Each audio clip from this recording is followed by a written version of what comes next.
Welcome to the August 31st session of the Prescott Planning and Zoning Commission. Glad to see you all.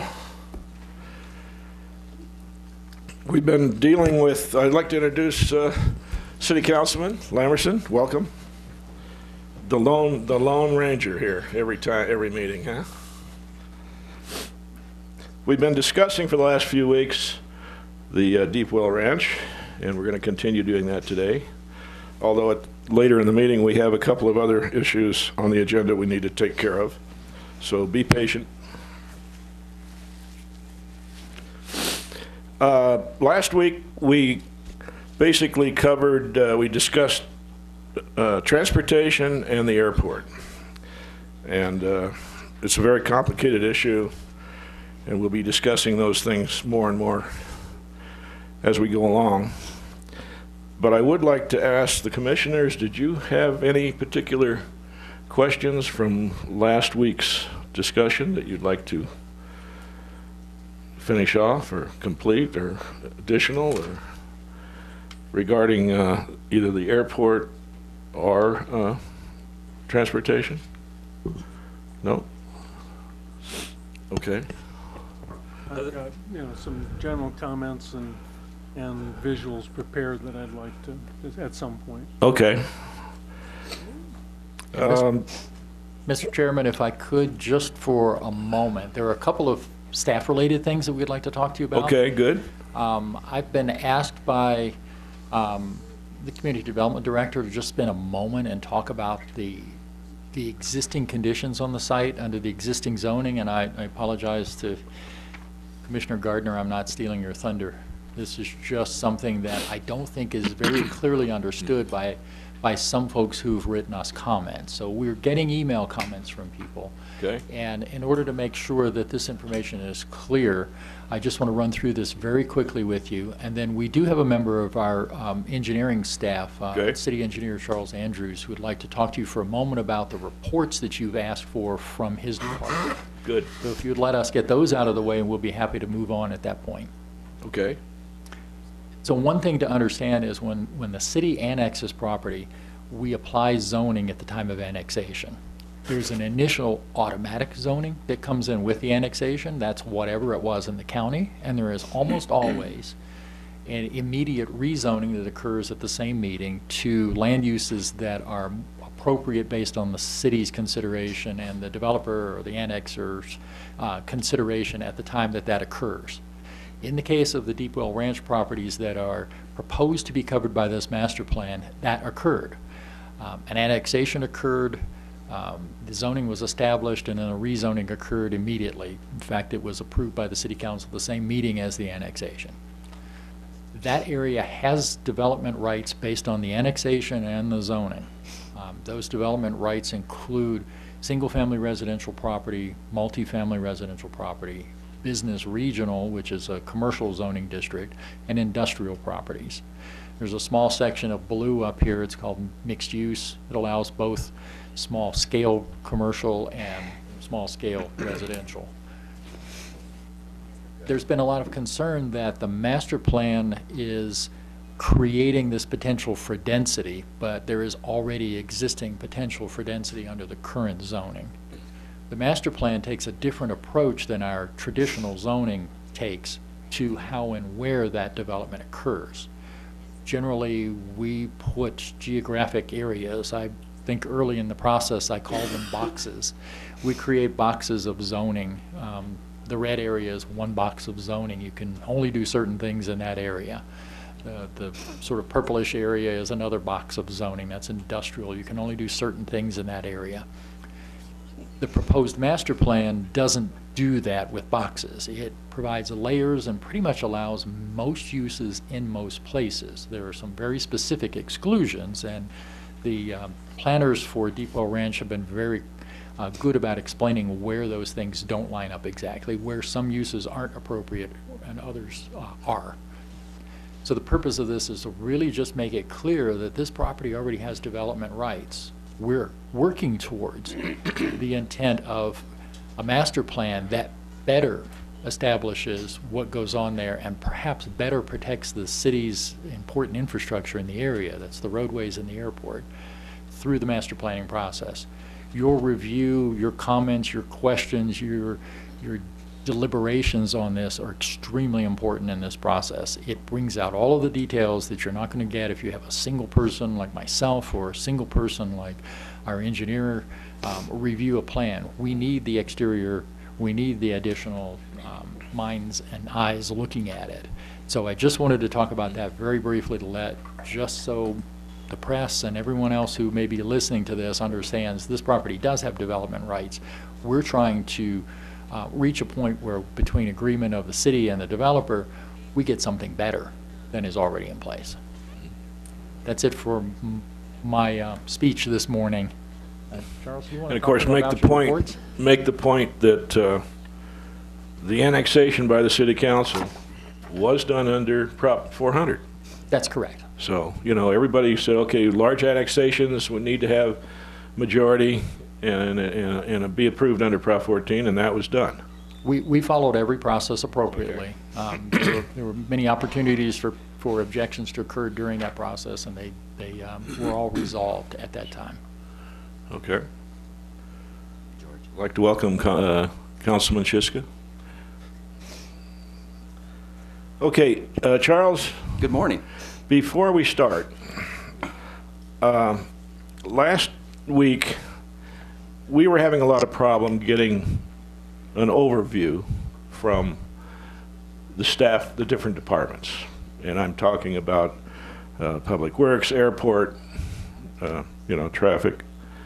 And so we kind of got together and said, hey, you guys got to give us some more comprehensive report. We don't need like an item by item paragraph, change this, change that, change the wording. We need an overview, for instance, let's say from Public Works, saying, okay, we've looked at this project and here's our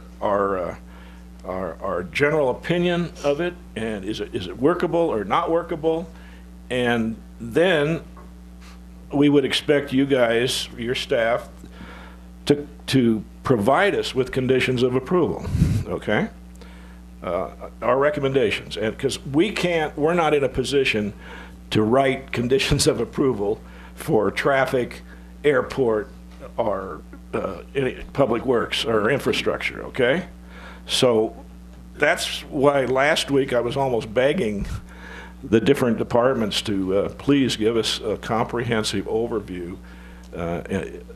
For instance, traffic, is the project going to work with 89 and the Parkway, or is it not going to work? If it is going to work, tell us how it can work if you have a problem with certain things. So that's really the approach I wanted you guys to take. I didn't want you to have to spend hours and hours and hours going over every single sentence.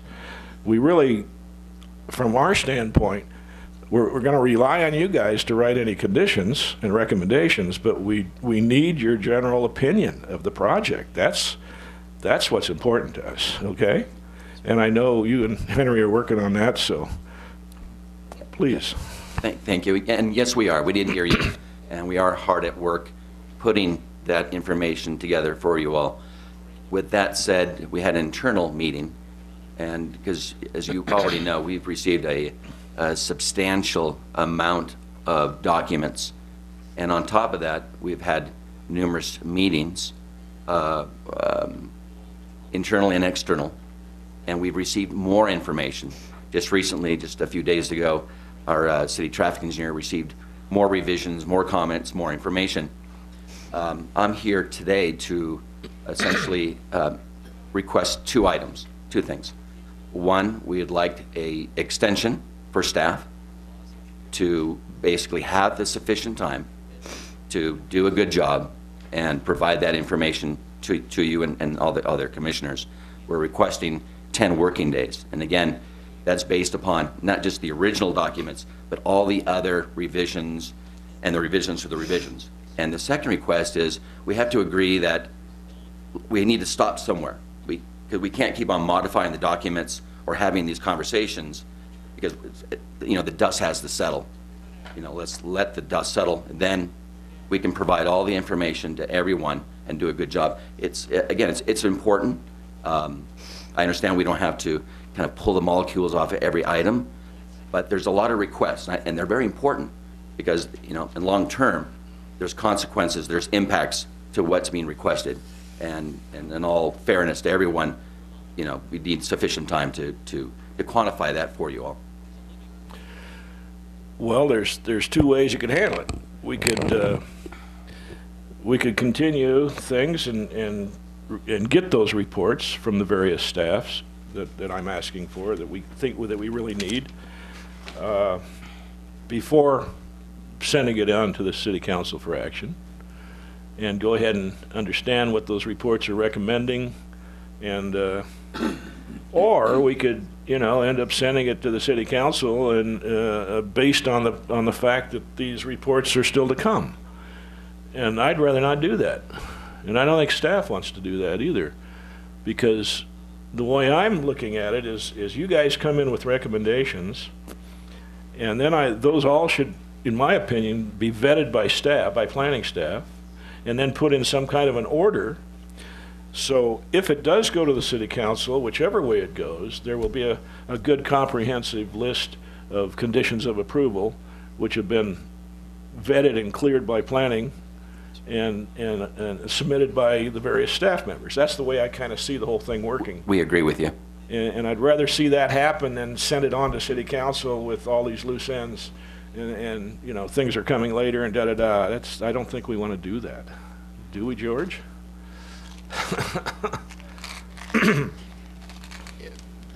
From the planning staff side, we believe that your responsibility is to make a comprehensive and clear recommendation to the City Council on any item that comes before you that gets passed on to council for determination.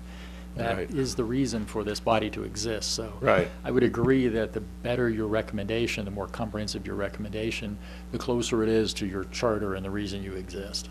And of course, we're going to rely on planning staff to help us vet these conditions and put them in some kind of an order, because, you know, like I said, we are not going to write conditions for Public Works, Not or for the technical. airport, or for traffic, okay? You're going to rely on staff to provide you input on technical issues.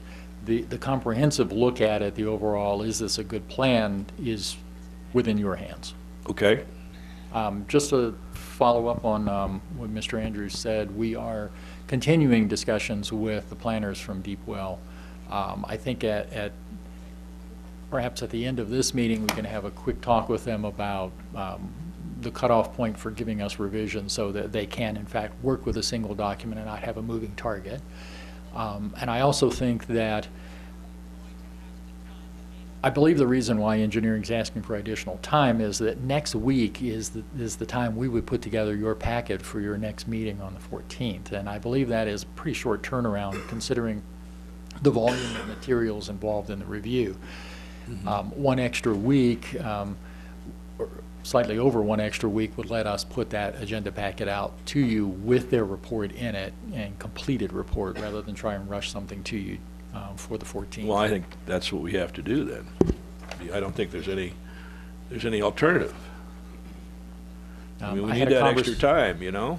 I had a conversation with our interim airport manager, and they are, in fact, doing the same thing. They're working Okay. towards a report for you, but are not quite ready yet. Okay. Is there an airport rep here today? Yes. Okay. Do you have questions for me? Actually, I don't. I just wanted to make sure you guys understood what I was asking you for last meeting. Understood. It's underway. Good. That's great. Thank you. And traffic, are they here? They actually work for The Mr. Public Andrews. Works, right. Yes. I understand, but I kind of look at it separately, though. I suspect the report they're preparing for you will be in chapters depending on topics. Okay, like grading and drainage and traffic and infrastructure, and you break it down. You'll be breaking it down, Charles? Yes. Okay. All right. Commissioners, any questions for? No, my comment is I absolutely support that. I think it's absolutely essential that we make a decision based upon a top-down analysis rather than dealing with the bottom-up with all these minor I'm not saying they're not important, but a lot of detail.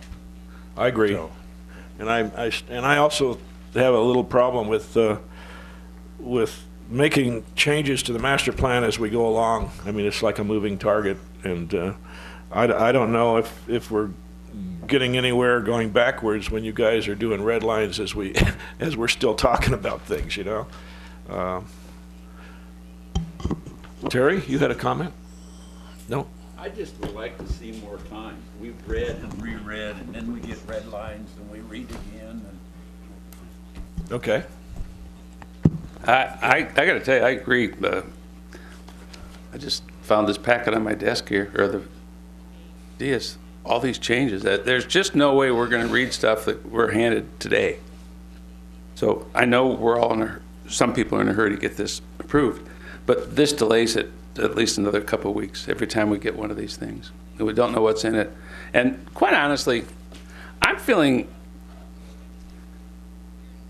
uncomfortable with the document at this point, in that changes are being made to it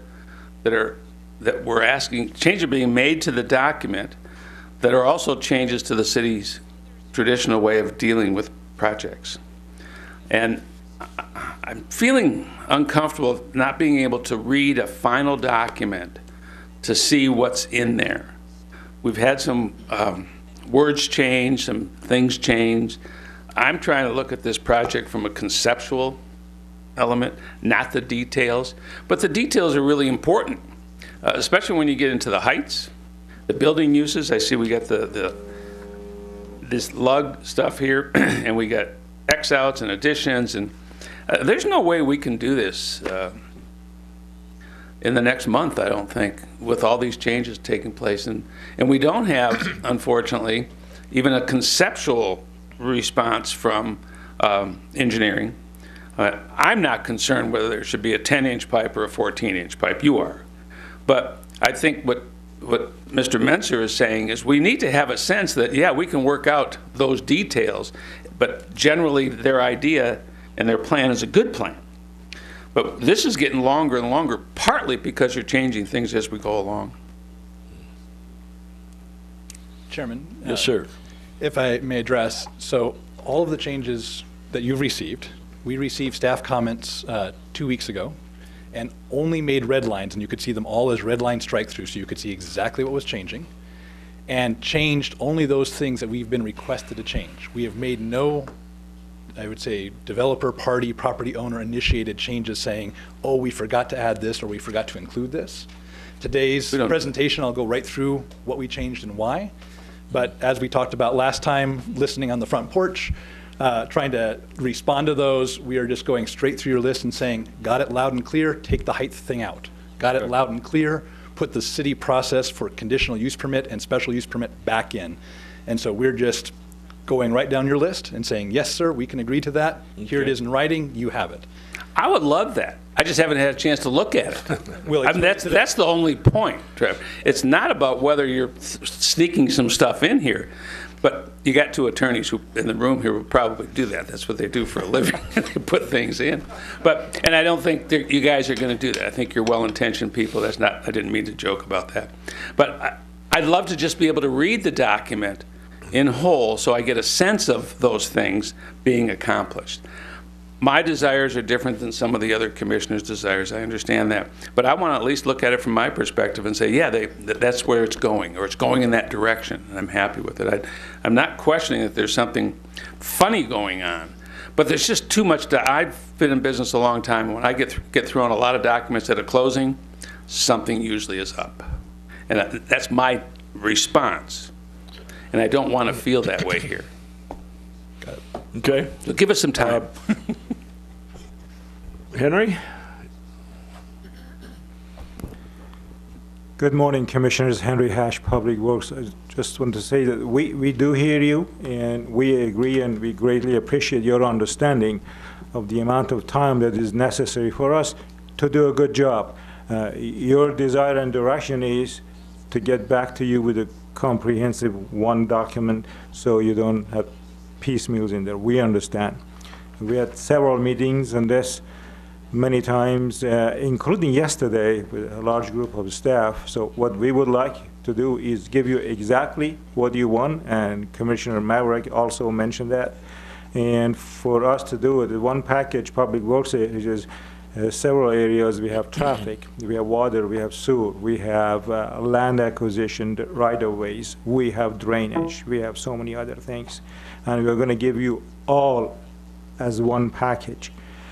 And for us to make it a little bit easy to give you a fairly good packages, I don't have a calendar, I believe the September 14 meeting, we thought if that can be pushed to October 12 meeting, that give us sufficient time to give you what you need. And that's where we are right now. Okay.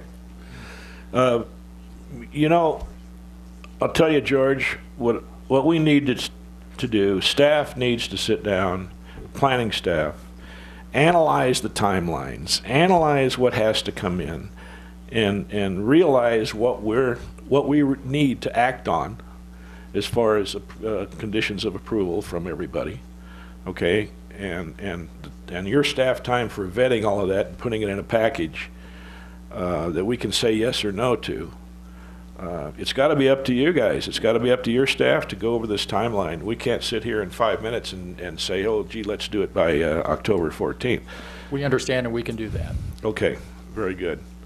And you can get that to us before the next meeting, right? Yes, we should be able to get you that information ahead of time. You won't have the reports from Airport and Public Works, perhaps. We can certainly lay out the timeline for those reports and any adjustments we might need to make to meeting schedules. You've already held a number of special meetings. It's certainly in your prerogative to call additional special meetings rather than wait on your standard dates. One thing I would like to mention is, and I don't know how much we are supposed to get involved in it, but there is a developer's agreement floating around out there. We have not seen it. We haven't seen it even talked about it, and I don't know if we're supposed to talk about it. Normally, a development agreement would not come through this body for review. It's typically more of a determination between the city council and the developer as to who's responsible for what, rather than what's actually being developed. So generally, we don't bring development agreements to you. I would not expect in this case that we would bring the development agreement to you. Jim? Thank you, Tom. As your liaison from the council, I want to thank you all for fully vetting this out. Each one of you are here for a reason. You're an extension of the council. And we appointed you for a reason, and you're doing exactly what we asked for. And if you need more time, I would feel more comfortable as your liaison to the council when I report to the council as to what we went through on this process, that the document that you guys are making a recommendation on has been fully vetted and you feel comfortable with the recommendations that you're making, not piecemeal. So, and I want to share that with staff. And if our duly appointed commissioners are asking for this, this, and this, they're asking that on our behalf for a reason. Okay, this isn't going to be a document that, you got to remember what we're talking about here. We're talking about increasing the size of the city for a long, long time. All right?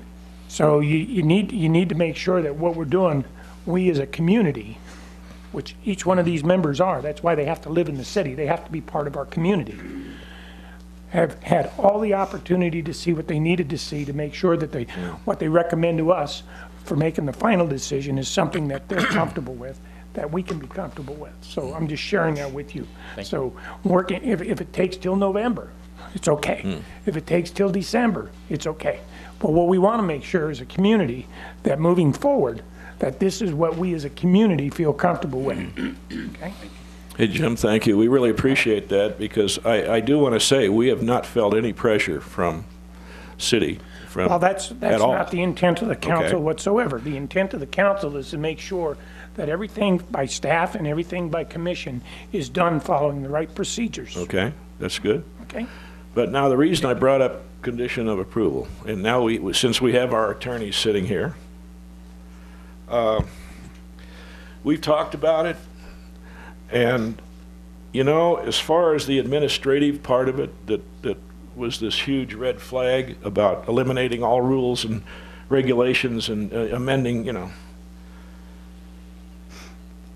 the way I think we feel about it is we're not in a position to recommend to the city council how much regulatory authority they should give up.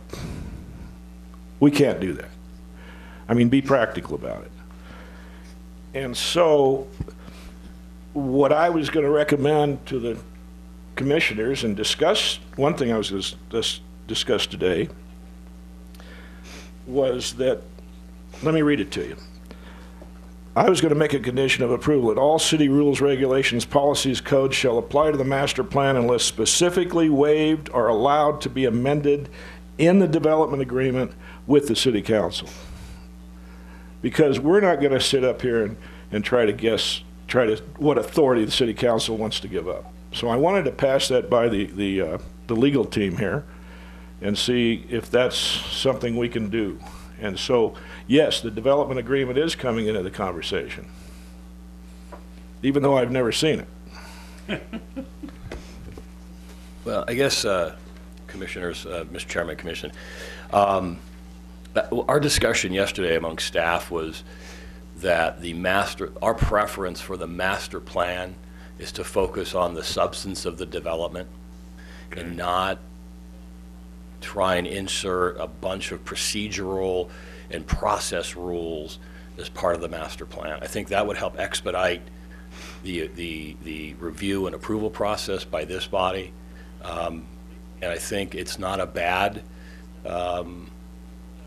suggestion to create some process amendments or procedural amendments as part of the development agreement. But I don't know if the process and procedure part of the master plan, which I think has caused a lot of angst and heartburn amongst this commission as well as staff, you know, I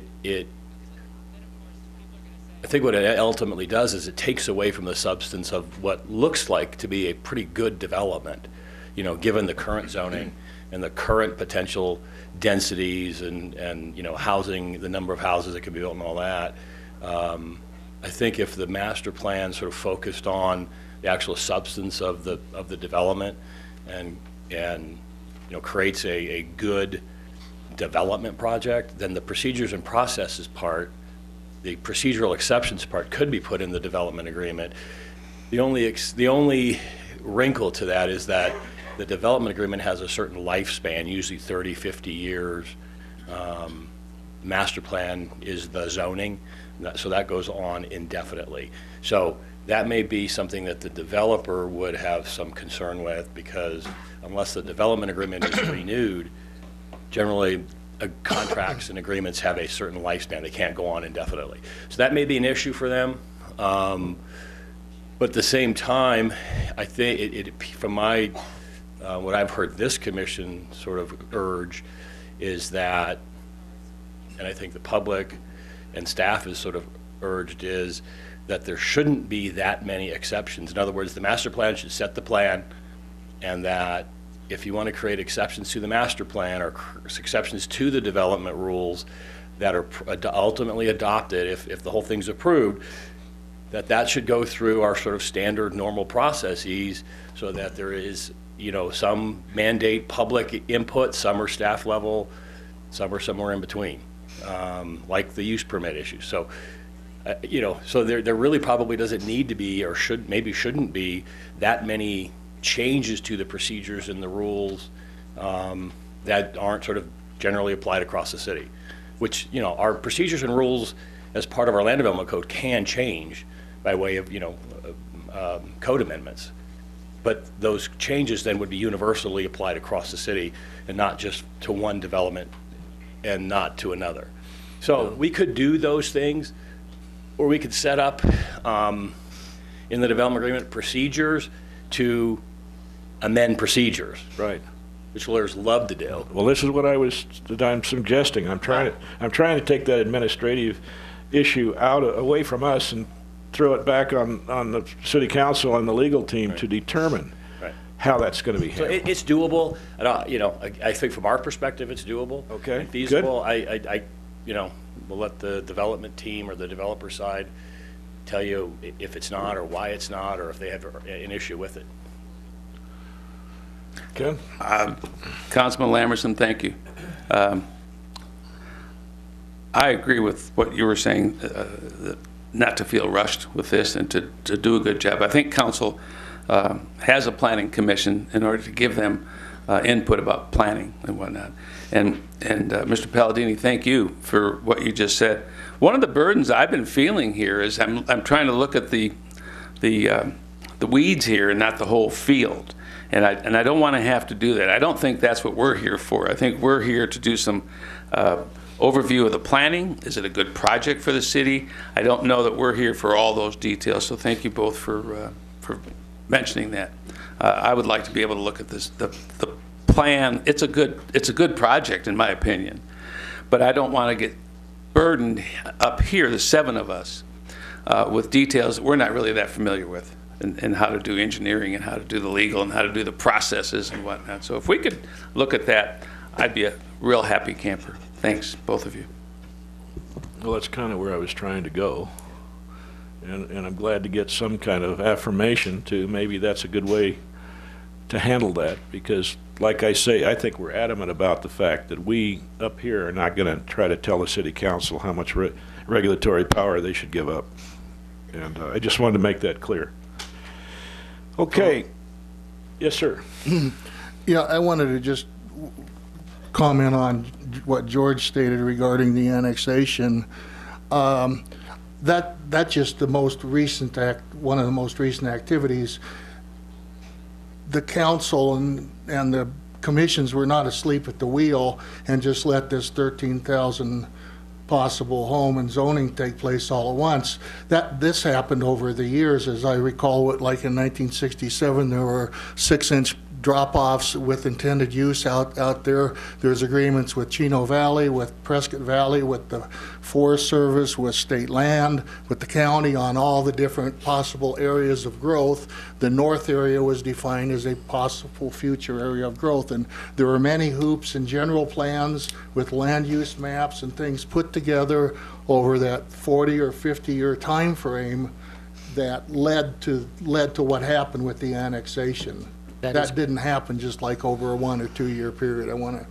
Isn't that correct? That is correct, yes. Okay, commissioners, any other comments?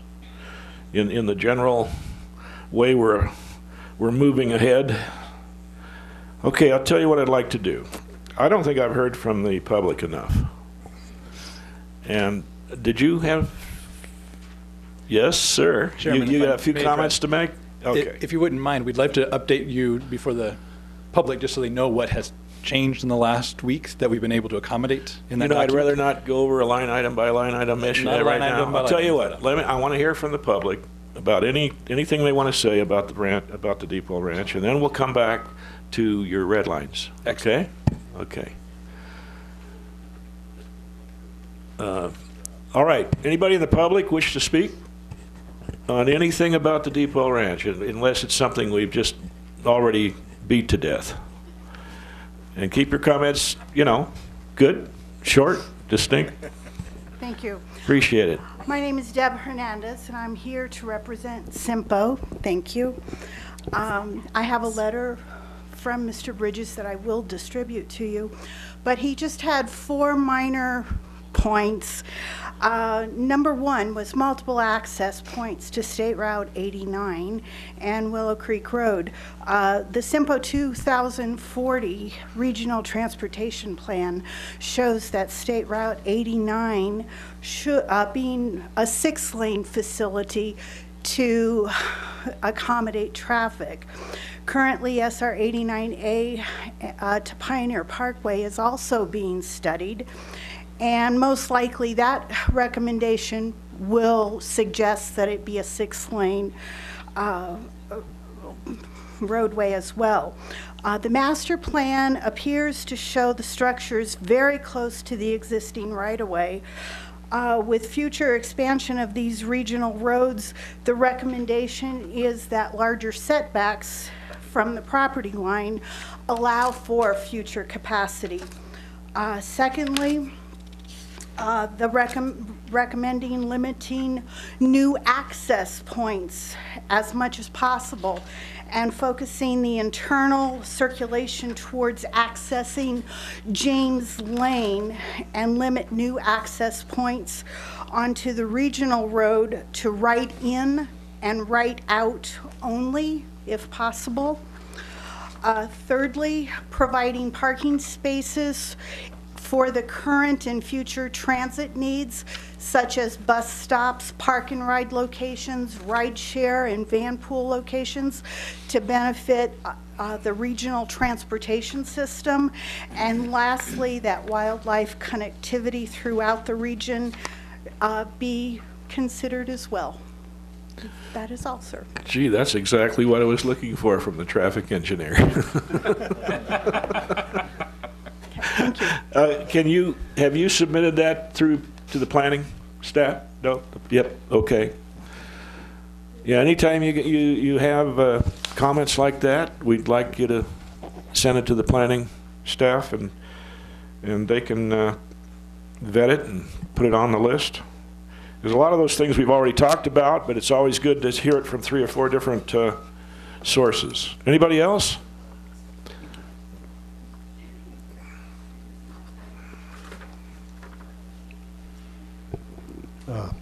Hello, Mr. Chairman and Commissioners. My name is Larry Meads. I'm at 1504 Delilah in Prescott. And something I want to be clear about with this is the codes get adopted from time to time and they get updated on a regular basis. And I want to be clear that as this gets approved, how will the current codes be in effect and only those codes in effect for the duration of this project, or as new codes are adopted, will they apply? If they apply to the specific project, for instance, building codes, when we're under the 2012, if it goes to the 2015, those building codes will apply as in the future as they construct. The zoning codes, some are going to apply to this project and some are going to be inherently in the master plan. So what's inherently in the master plan, unless they amend it, probably won't change. But things that have to do with, say, the highway or outside the perimeter that our zoning still controls, yeah, it'll apply if it changes. Okay. George? You're correct, okay. Mr. Chairman. Primarily, those land use requirements that affect the development inside of the master plan community, the intent of the master plan is to freeze those in time so that there's a consistency throughout time of those development requirements. If it's something major that changes overall for the entire city, it could be applied to this through a rezoning process. If it's something that's not addressed by the master plan at all, such as the building codes, they will be updated as we update building codes. Sure. Okay. That's actually in their last modification to us, redlined, where they state that at the time individual parcels are developed and building permits are applied for, then the applicable codes come into effect at that time. Yeah, they have that right. Right in there. I think that's a moot point. I sure appreciate that clarity. Oh, you bet. Thanks for coming up. Anyone else? Andy Oslos, 2029 Gulf Links Drive. I believe 2 or 3 meetings ago, we requested information about how the commercial area at Pioneer Parkway in 89 would affect the the Pinion Oaks and the Antelope Hills commercial or residential area, which has approximately 2,000 people, and as shown here. I believe the commission also asked the planners to provide their feeling as to how it affects us. It's been 3 weeks. We have zero information that they've fed back. The only thing that came back was that they showed how it affected them if they moved the commercial area. So my basic question is, do they not care how we are affected? And I think the Prescott general plan requires them to do so, because it's the benefit of the community rather than the benefit of the planners. So that I'm back to the same question. How does it affect, positive or negative, the residential communities of Pinion Oaks and the Antelope Hills, two subdivisions? That's a pretty subjective question. I'm not sure who's going to answer that. That's it's very subjective. I don't know if there's a specific, you're saying, you have any specific things that you're concerned about? Yes. The lighting that affects the Antelope Hills, homes. Okay. The traffic that would be affected for the Pinion Oaks as well as the Antelope Hills. Also the, which I'm not by any imagination an expert at, but the, section at Pioneer Parkway that, leads off and also leads on to the, Willow Creek entrance. There's only about 200 yards that you can get onto the, Pioneer to get off at Willow Creek. And if now you're talking about cross traffic at that point, becomes a very major accidental area. Already there are accidents at that point. People are moving at 40, 50 miles an hour when they hit that area. So I think you also requested about the contact ADOT regarding this information. So, we happen to live in that area. We happen to have specifics, and it seems that the commercial segment, putting it there, is a major issue that would affect everything from noise, lights, traffic, maybe even other situations. So basically, the question we have is, has anybody looked at how it affects the communities? The traffic engineer is certainly working on the ramifications along the parkway and the various intersections. I believe two meetings ago, the developers showed 4 or 5 locations that they could move the commercial segment. Right. Not one of those reflected how it would assist the communities in the, as I mentioned, the lighting, the traffic, the, just things of that nature. Every one of those reflected back as to how it would benefit the developers. That's all we're referencing. Okay. Thank you. Thank you. Thank you. Anybody else? Come on up.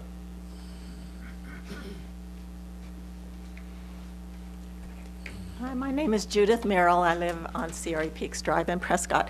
And I really wasn't ready to speak to this today because I didn't know you were going to ask us to. But since I first read about this, I've just been shocked about this, that it will change the ambience of Prescott forever. And because it juxtaposes this modern, huge development against our relatively small historic town, which we came here loving.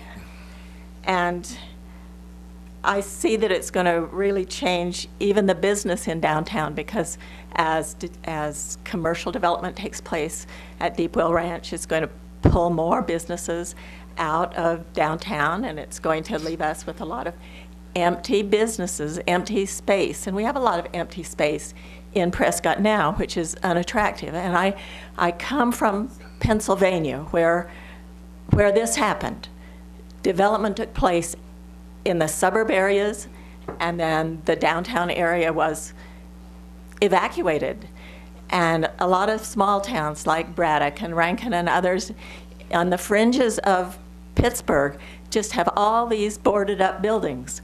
And if we have empty and boarded up downtown, then even the lovely courthouse and the square and the activities that we have in that area are going to be severely impacted. They're going to be negatively impacted because it's going to be ugly for people to walk in there. They're going to see this as a dying town instead of a beautiful destination. Relative to some really specific things, I think I worry a lot about water. Everybody does that. We've been hearing, oh, well, we'll just change how much we estimate people use in their houses, but that doesn't change the amount of water that's in the ground. We can change how much we think it's going to use all we want. We can change how much they can use on their landscaping, but we can't change how much water is in the ground, and I'm very worried about that. I haven't heard anything about porous paving.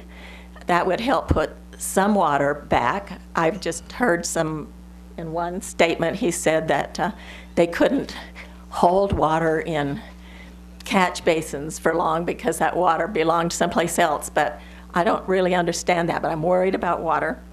I'm worried about safety. I think the airport runway length, to me, it just seems dreadfully short.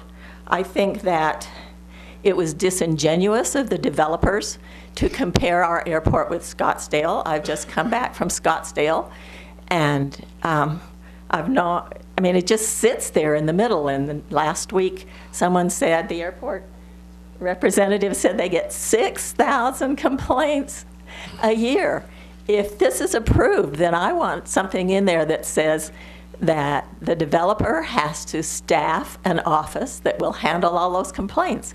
I don't want us in Prescott to be paying for the staffing of handling complaints for something that they have thrust upon us.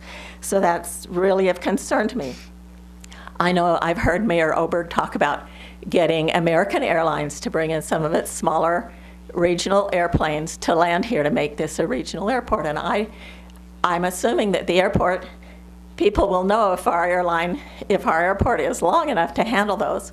But I think having even 8-story buildings at the end of the runway is crazy. And he's talking about cutting back 14 stories. We don't have any 14 stories buildings in this area, down to 8. I don't think we even have any 8.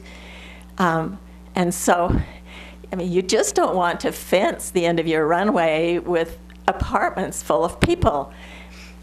And then those buildings and the whole concept will mean we'll have to increase fire and we'll have to increase police.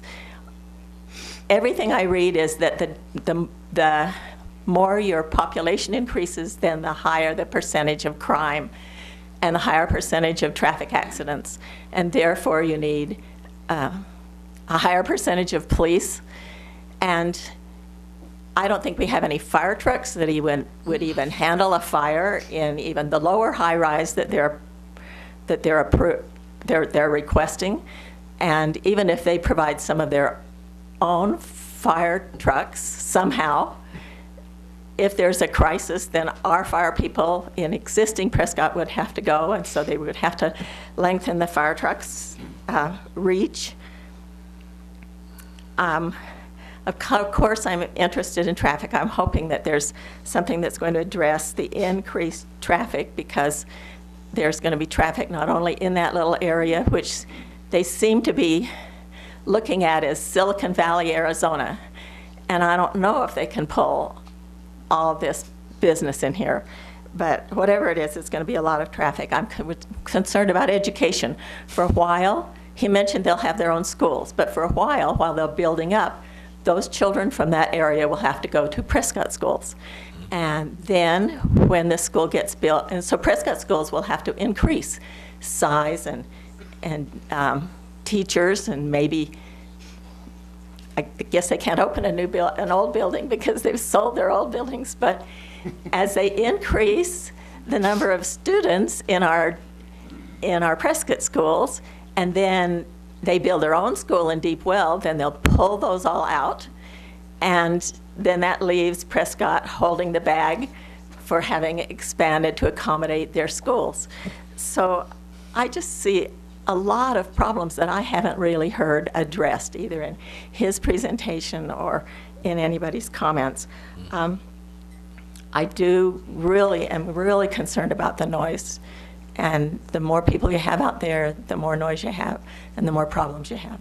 Okay. So thank you for listening. Hey, thank you. Good, thank you. You did say one positive thing: lengthen the runway. I don't think she'd say that's positive. And Tom, is it okay. appropriate for me to make my presentation? Yeah, but I want to give the public chance to speak a little bit more here. Okay. We're still early. Oh, yeah.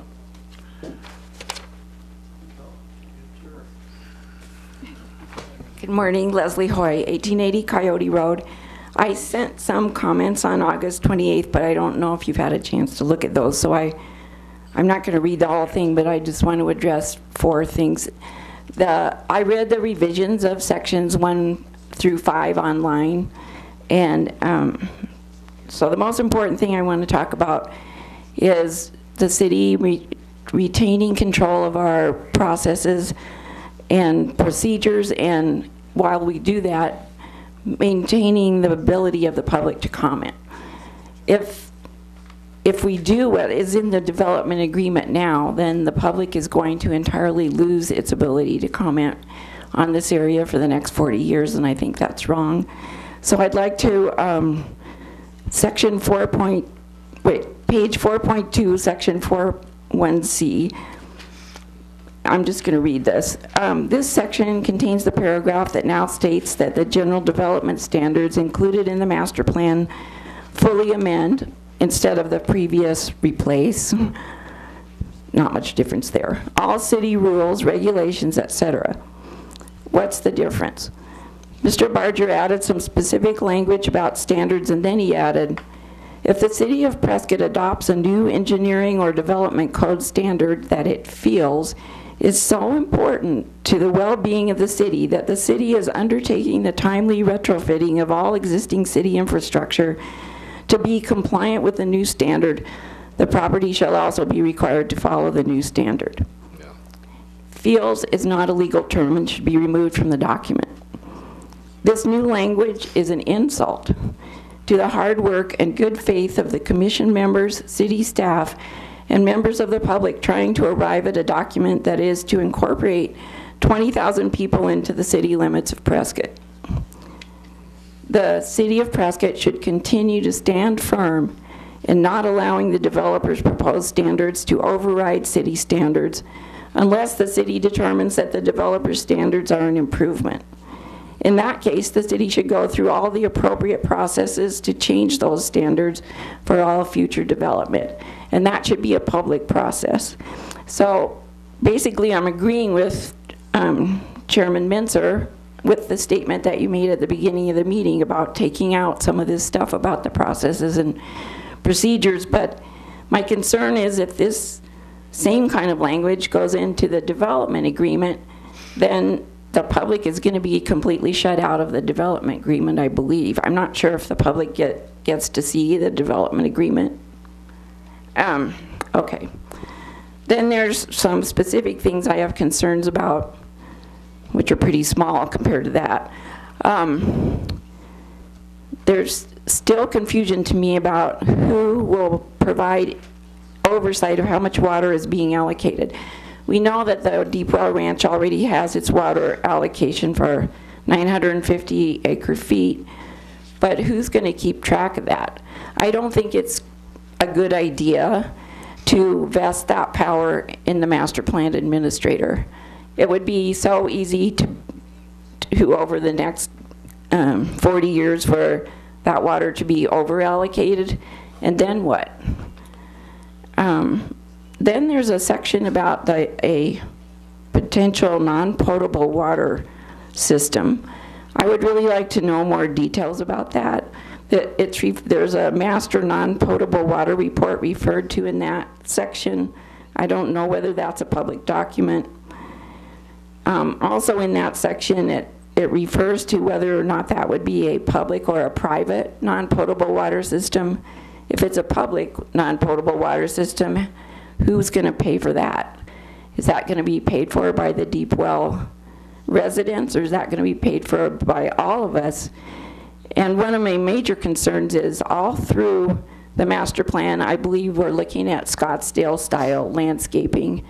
And I can see why the developer, who's apparently thinking into the future, that's all going to be, Scottsdale's going to move up here because climate change is going to make it too darn hot down there. And so they're going to expect to see little Scottsdale with golf courses and green lawns and trees shading the parking lot and things that we don't do up here. And yes, if you're going to do that, you're going to need a lot of water to water all that, and they're not going to want to take the allocation away from the number of residents. So before any agreement is signed, certainly we need a lot more detail about what is that non-potable water system. And my final thing is, and Commissioner Gardner, I think, asked about this last time too, there's still in here a thing that says if a residential use is deemed to be mixed use, vertically or horizontally, the residential dwelling units shall not count against the total number of dwelling units, nor against commercial or non-residential uses. So Mr. Barger tried to explain this, but I totally didn't understand that, and I just think it should be thrown out of there, because if we aren't counting those residential uses, what about the water availability? And to me, it sounds like the Deep Well could build as many mixed-use residences as they wanted to without regard to water availability. And I hope that's incorrect, but that should definitely be clarified. So thank you very much for the opportunity to comment. And also, I really appreciate the hard work that you all are doing and how much you've totally demonstrated that you love Prescott and want to make the best decision possible. And I know it's really difficult. So I really appreciate your work. Thank you. Thank you, ma'am. Many of the things, please, guys. Most of the issues you brought up we have discussed, and we are still discussing, and the various staff members are looking into a lot of those issues you brought up. So,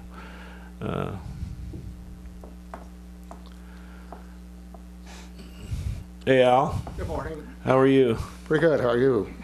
I'm back. I had a few more comments to add to the multi-page letter I sent you yesterday. Okay. I got to thinking, you know, in all my years in public works, as I said earlier, this is a very interesting situation. And I applaud the commission for your patience in dealing with something that you've been lumbered with, that you didn't have anything to do, because all of this happened, as mentioned earlier. A lot of decisions have been made that led up to this situation. Again, from my standpoint, I still feel that it's better to have a master plan that's properly put together to develop this area than the piecemeal that would take in place the existing zoning is there. Now, having said that, I go back to my field of expertise, which is, you know, is transportation and traffic engineering. It struck me that one comment made by Trevor was sort of like blackmail. Sorry. And the reason for that is I keep hearing that without the new traffic signal that, as you know, I have a lot of heartburn about on 89, this project can't go. That's sort of like saying, if you don't approve a location for a new traffic signal, it's probably, in my judgment, unsafe in the future, you don't get the project. To me, that's blackmail. And that's not a proper way of coming to the Planning Commission and City Council. It's going to be interesting to see, for me to see how this progresses relative to the potential override of city standards. As I've said before, and I said in my letter yesterday, city standards, especially as it relates to transportation, they're there for a reason. They're there for traffic safety. Finally, I will say that some of you may remember that when the zoning was approved for the commercial center on the southeast corner of Willow Creek, I'm sorry, and the Parkway, there was a lot of discussion about problems with traffic coming out of Pinion Oaks at that time, because they only have one access onto the Willow Creek Road. As I remember, George can correct me if I'm wrong, but as I remember, the concept at that point was that if it was built, there would be a modern roundabout placed at that intersection. That should have been part of any traffic impact study that did not take place. And I've already provided you with my reasons and ideas relative to that. And that intersection is a potential problem and should have been part of any discussion and or overview relative to the impacts. Thank you. Okay. Thanks a lot, Al. Anyone else? Did you say you sent another letter yesterday, Al? I haven't seen it. Okay. I'll get it. Good morning, No, Commissioners. I'll get it. You received it this morning as Okay. chair mail. All right. Yes, ma'am. Joyce Mackin, Williamson Valley. And I agree with most of the comments that have already been made. I don't think this is going to be an asset to our community. But I would like to address a couple of things specifically. One, a wildlife corridor. I noticed that Simpo already mentioned that. But I don't see any provision for wildlife, and there's a resident herd on the Deepwell Ranch of about 50 pronghorn. We're already destroying their habitat over in Prescott Valley with the building going on there. I would like to see some kind of provision made for the wildlife. I would also like to see some open space. I'm looking at this map. I don't know what all the initials are, but I think some open space would be nice in 1,800 acre development. Just for clarifications, this is our current zoning. This is not their master plan. This isn't the master plan you're looking at. Okay. But yeah, there is quite a bit of open space. I don't know the exact acreage, but 400 acres. Okay. And where will that 400 acres be on that map? Can you put up the master plan? Per section 4, the land use budget, it requires 200 acres protecting the airport at the end of the 2 runways. Okay. About 50 acres in the Bottleneck Wash Wildlife Corridor. Okay. And 180 acres spread throughout the communities and connected to neighborhood parks. Okay. Thank you. Provision for them to get across the highway? So in the part that we are developing here, the 1,800 acres of the 19,000 acres of the ranch. Yes. This area is already under development. The only provision that ADOT has provided under a highway that's not in our control, it's an ADOT highway, are box culverts with bottleneck wash. Okay. The problem with that is box Thank you. culverts haven't been too successful for wildlife. If you've driven to Vegas, you've seen that they have some overpasses for wildlife, but that's about the only ones that I've heard that actually work. I think pronghorn prefer to go under rather than over, and they go through those washes right now. Right, they go through the washes, okay. And through those box culverts. So Yeah. my questions were answered. My next question is water. And I'm always hearing we have water banked, we have water allocated. Where is that water? Well, man, I'll tell you what, I know that they have water already allocated, and the Planning Commission, the water issue is always related and dealt with the City Council. They have their own water board. We do not discuss water. That's just something we don't do. We've been told not to do that. So I don't want to get into a discussion about water, please. Okay. Okay? Open space and wildlife have been addressed. My next question would be for 22,000 people, where are they going to work? And where is the infrastructure to take care of all those people that are going to come here?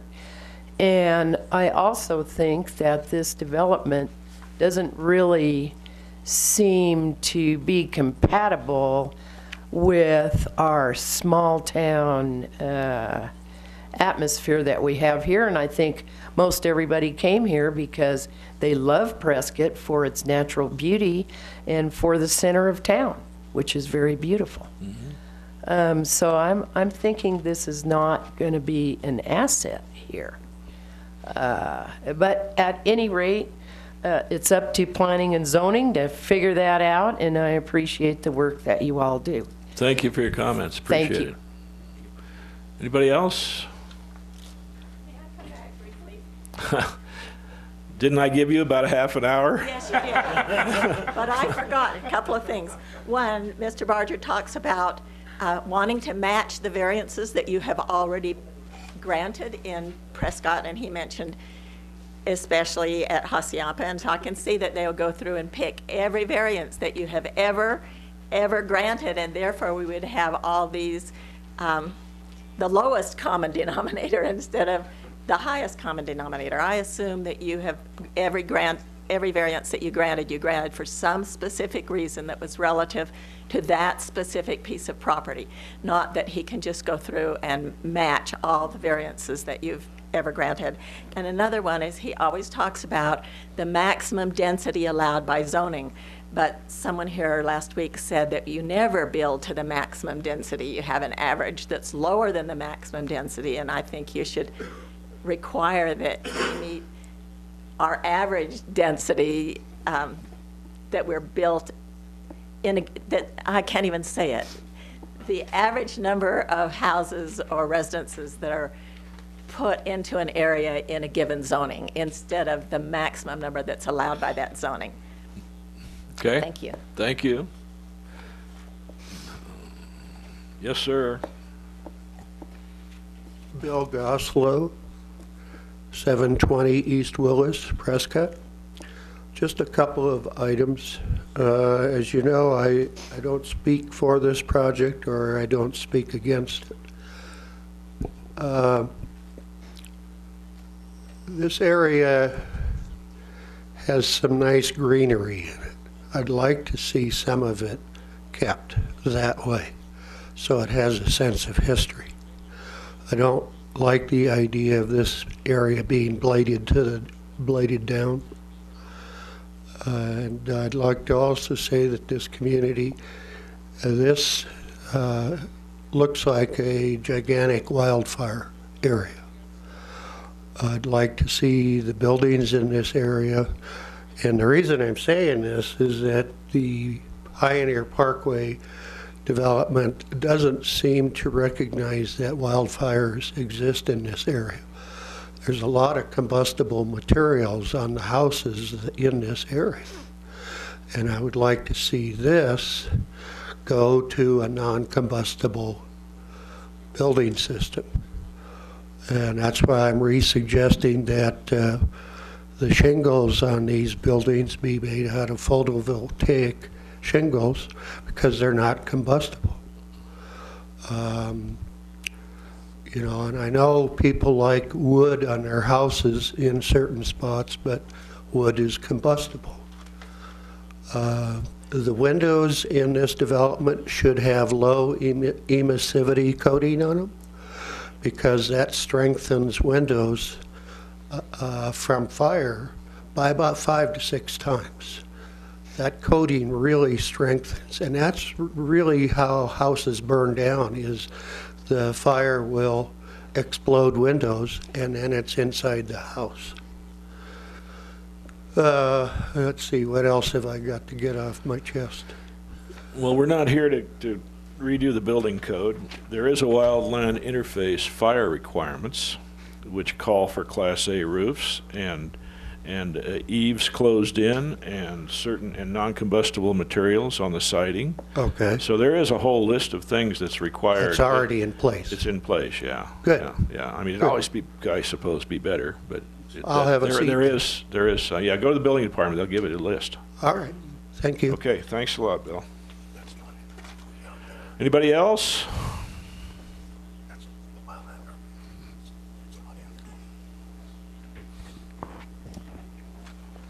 Good morning. My name's Gordon Bond.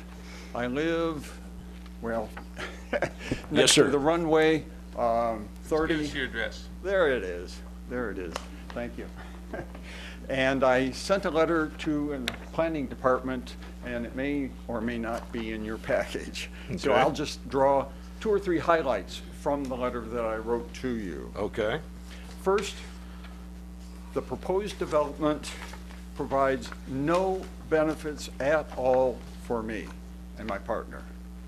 In fact, it detracts, because our property value is going to be reduced, especially by that major commercial development, which is less than a mile away from where we live. Through traffic congestion, noise, frequency of fire engines, lights, it certainly is not making where we live a more attractive place. I'd also add that in terms of that phrase up there, a livable dynamic community, I see no contribution to livability by this particular proposed development. A minor point, the phrase economic engine is used throughout, but it's never defined. It assumes, oh boy, lots of building, it must be good. I lived in Florida for 15 years, and no, it does not provide a dynamic, growing, thriving community, as particularly when so many of the residents are retirees. Their spending patterns are not the sort that are going to generate lots of sales tax for the city. But let's step back, though, and look at this development. $3 billion, perhaps more. That's the scope of what we're looking at here. It's not, as we talk about, hey, that's a big deal, but we're looking at $3 billion, maybe more, probably. I hope you've made some estimates. And, of course, the developers want to get their slice, maybe 5%. So the developer's interest is in $100, $200 million, spread, of course, with the landowner. The importance of this is simply that when they talk about flexibility of land use, different land uses have different potential profits for them. And they are going to make the choices in terms of designating among their land use possibilities, which is going to be the most profitable. And as you consider this, and that's way beyond my level of expertise, anticipate the possibility that they will gravitate toward the most profitable land use, and what that means for the other aspects of the development. Let's look at this development stepping back. Prescott, a very special place, should be looking at a development that is appropriate for the 2020s, 2030s, 2040s. But what we're looking at is a 1990s Phoenix-style proposal. It assumes that the suburban lifestyle is going to go on forever. What is it about this proposal that integrates it with Prescott, links it? I see no reference to any sort of coordination with the economic development interests of Prescott, and I elaborate on that in my letter. For example, among the city departments, has economic development been drawn into the discussion? How can this development enhance and promote the economic development efforts that are being undertaken right now in terms of trying to establish a high-tech center? So, you know, that's a really good point. And I think I'd like to hear from our economic development staff later. Okay? So just to wrap, I like key numbers to get people's attention. That's why I said $3 billion. That gets my attention in a whole different way than 1,800 acres, for example. Another key number is in the transportation area. Chris Bridges at MIOPA told me when they do their planning, they count on 9 trips per day per residence. For people's trips, yeah, that was my reaction. Wow. And by the time, he said, well, look at it carefully, back and forth, and of course you got UPS and you got the mail trucks, and so regardless of whether it's 9 or 8 or whatever it is, we're looking at 80, 90,000 trips per day going up and down, primarily on 89 and Willow Creek Road. Some going north, I guess, but that is absolutely phenomenal when you look at the extent of that traffic to be accommodated and its influence, where's the gentleman, on our neighborhoods in this area. We're looking at a situation where things are going to be potentially really, I don't want to say unlivable, but it sure gives us an incentive to me to move. That's what my bottom line is. You really think it'll happen that quickly? You bet. That much change? Well, they're I think looking at 5,000 pretty darn quick. Well, they're only planning on 250 houses a year, and I doubt if they're going to reach that. So, well, that's not an overwhelming number to me. I'm sorry. Yeah. Okay. Well, as I say, from my perspective of trying to live in the area, okay, it's attention getting and discouraging. Thank okay. you. Thank you very much. Thank you very much. Okay, folks. Yes, sir. I got time for a couple more, then we're going to take a little break.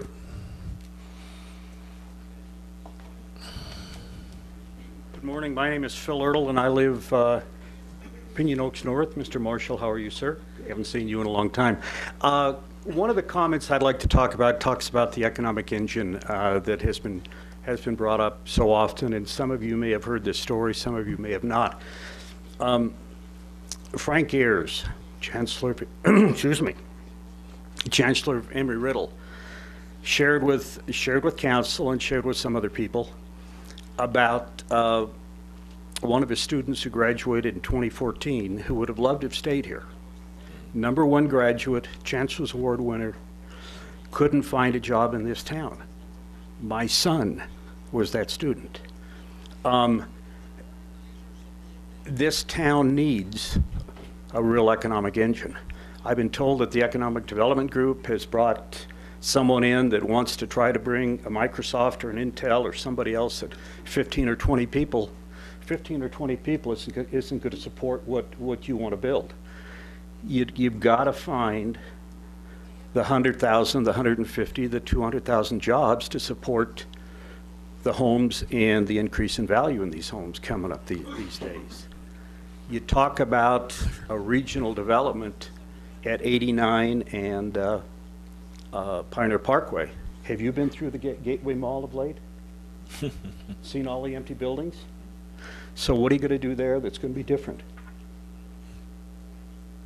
Yeah, if you're going to put a regional development there, what are you going to do there that's different?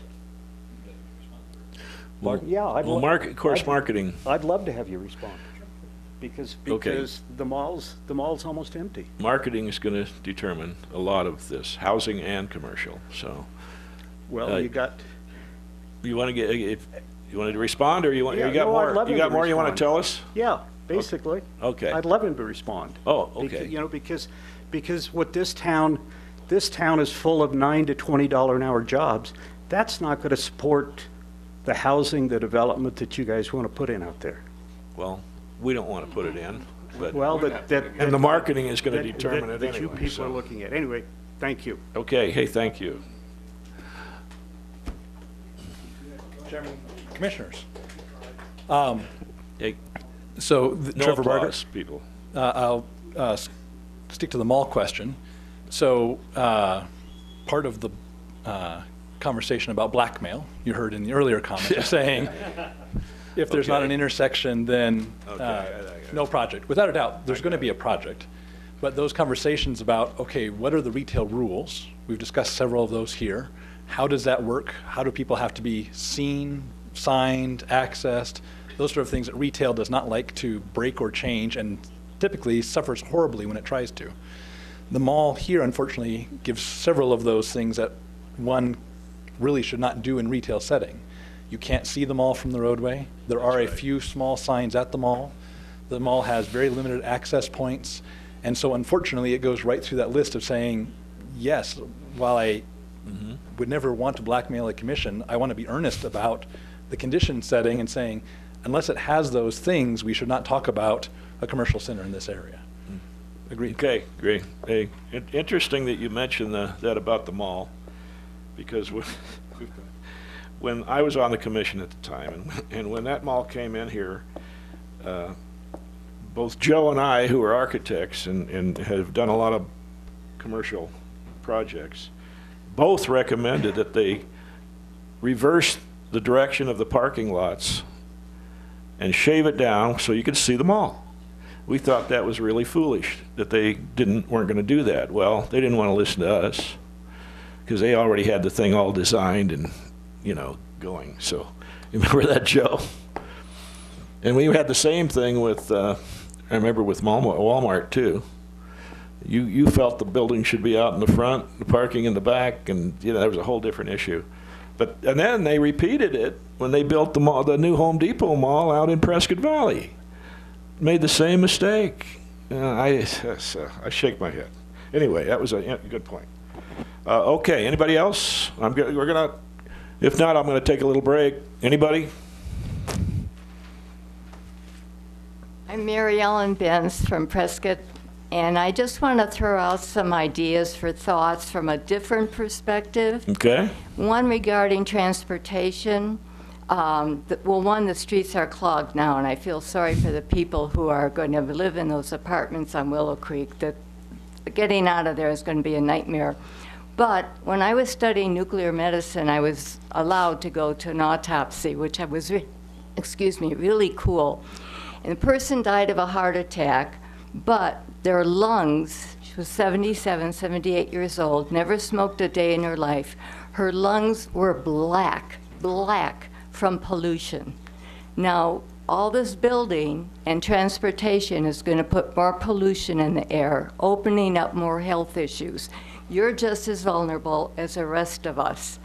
And trees will take pollution and carbon dioxide, and through a process of photosynthesis, change it into oxygen. But cutting down the trees, you're also cutting down some of the oxygen that's being produced. So you've got pollution and less oxygen.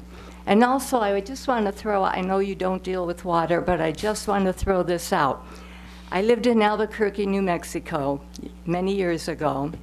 And when I moved there, everybody bragged that they had an unlimited aquifer. So they built and built and built. They went through 5 years of a drought. The aquifer dried up. Mm-hmm. My question is, I know water has been approved for a housing development that's already in process from some source out here. Do you have enough water to cover this if we go into another drought? We're having a good monsoon season now, but you can't predict the future. And you can't guarantee how long this water and your source out here is going to cover everything.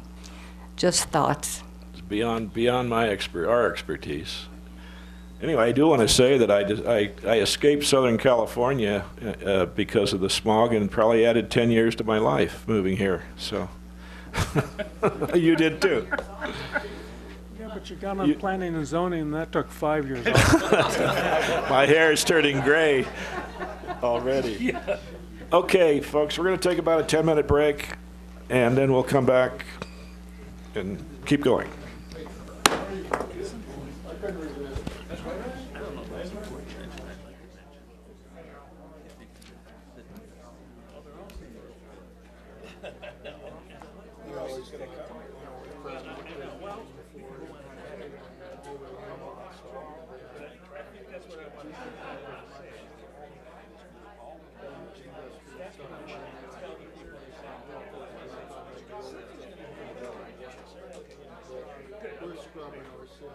Would you mind so much, open space? I wouldn't do it. I don't want to. I know how.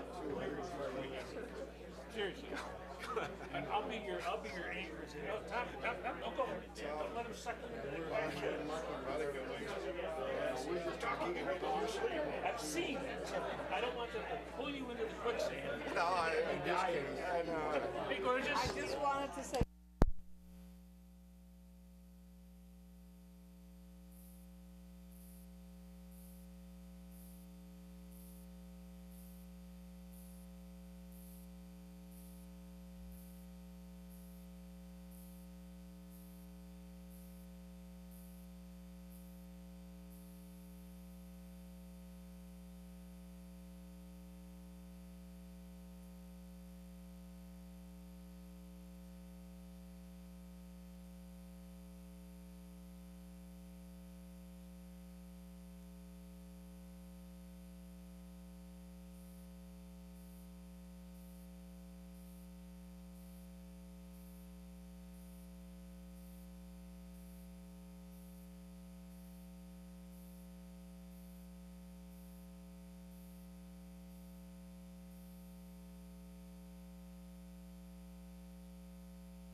Okay, everybody, let's get back to work.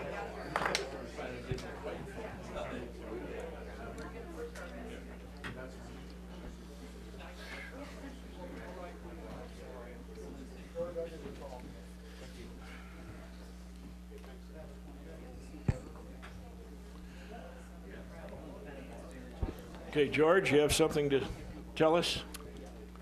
Nothing specific at this point in time. I do know Commissioner Gardner has Yes. something he wants to go over with you. Right. Okay. You want to stand here? Mr. Joe Gardner, a member of the commission, wanted to do a little presentation. So, Joe, Yeah. it's all yours. Thank you very much. I know we've been inundated with material, but I think it's a basic, simple question. Is the existing zoning better than this for the city? And there are various issues that concern me. The largest one is the density. I'll address how, the calculations current. The current zoning does allow a maximum of about 14,000 residences. I'll go into that later. Whether they're 13,000 or 10,500 built, doesn't matter substantially. Even the 10.5, of course, that they're requesting doesn't count the mixed use and various uses. But so I think if we approve what's before us, we could be right back at the 13,000, which is 32,000 people. Chino Valley's 12. So the proposal before us is trying to put 2.5 times Chino Valley on that little piece of property. It doesn't fit with Prescott. My calculations based on the amount of area built in Prescott, figuring Prescott's about 70% built out, shows that this project, gross area, is roughly 6 to 7 times denser than Prescott today. It's not appropriate. I mean, I've been here 40 years. We've seen 39 years. We've seen how the town is developed. It has a pattern. The pattern is not that density. So I don't understand why, we see developers, they come to town, they say, this is the great place. It's everybody's hometown. It's lovely. We love it. And now we're going to put in 6 or 7 times the number of people. And, anyway, so that's my main concern. I've got 5 issues. Next, the existing zoning.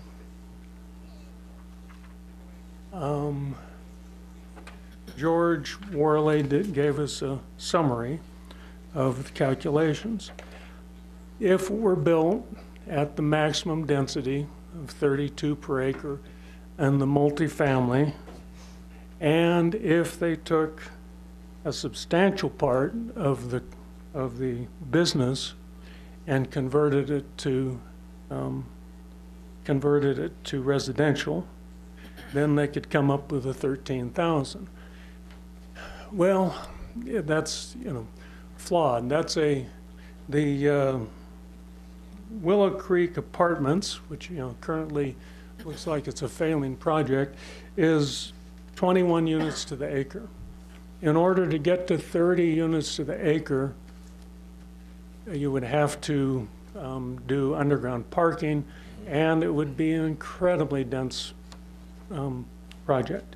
Not the sort of project that people in Prescott are going to buy into. I mean, Willow Creek Apartments is low-cost housing, tight, small places, 1-bedroom studios even. So, I mean, certainly some of that is needed, but you're not going to do that density for 13,000 units. I mean, it just is completely out of the realm of how Prescott is developed. The existing zoning for multifamily is 211 acres. If you take half of their business in order to get up to the 13,000 houses, that's 320 acres. The proposal before us, LUGD, which is, there are two zones that allow the high density, but the LUGD, which they're asking for all of that area to be developed potentially as high-density residential. That's about 1,000 acres. So they're, in their request, they're asking for a tripling in the land that could be developed high-density residential. Once you do that, now it becomes a lot more feasible to get the 10,000 to 13,000 residents on here. Today, it's, I think, impossible. You take out roads. Anyway, today, it would be a real stretch to get anywhere near the density that current zoning allows. With this plan, it gets to be pretty easy. So we go from, anyway, so I think you understand my basic idea. And then my last comment,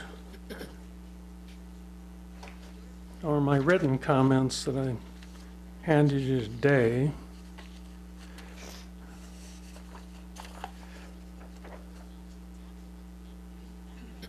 and that is, they involve the density, they involve some other things that give me some concern, major concern. So the master, I'll read it because the audience doesn't have a copy. The master plan for Deepwell Ranch is not in keeping with the spirit of Prescott.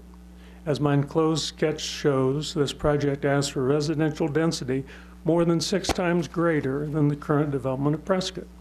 It could add more than 32,000 residents, to our current population of 43,000. These densities may work in Austin, Scottsdale, or Mesa, but they aren't appropriate for Prescott. I think I said, the out-of-town planners come in, they don't know the town, they say, hey, we're allowed 13,000, we're going for it. It's just somebody is not considering what Prescott is. Okay, residents in the mixed use. Number 2, development, Granny Flats, timeshares, condominium hotels, there are more uses, aren't counted in the requested 10,500. The justification for the 10,500 or more residents is flawed. One of the limits we've got now is a height restriction in the multifamily of 40 feet. They asked for 50 feet. That's a 25% increase in density right there. Additionally, our current zoning requires a 50% lot coverage. That goes away in their plan.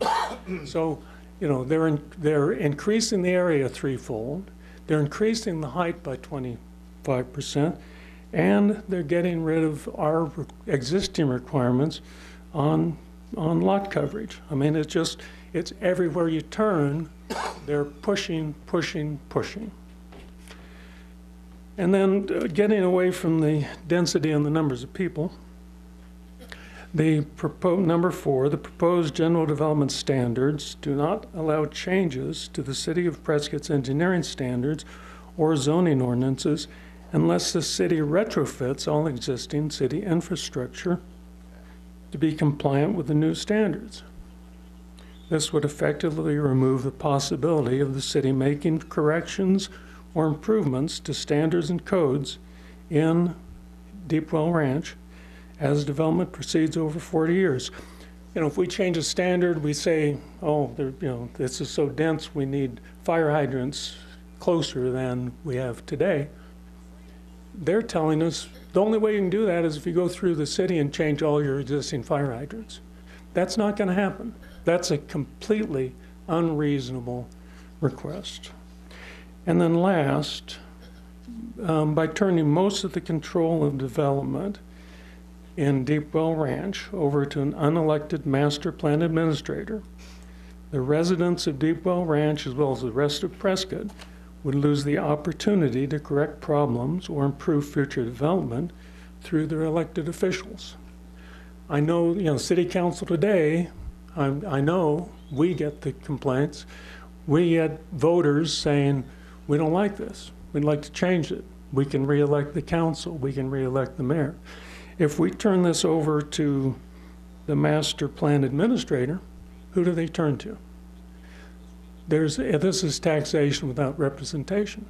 They're paying taxes in the city, but they can't go to their elected officials. They can't come to us to make changes.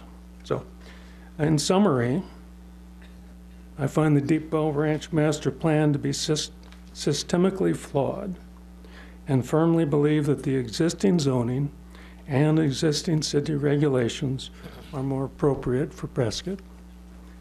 Thank you.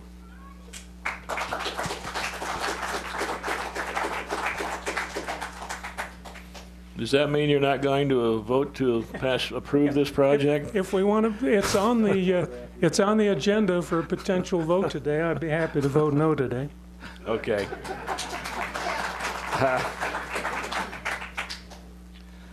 Well, I think some of those items up there we're going to be dealing with, like well, we will, like the counting of all units, even within multi-use.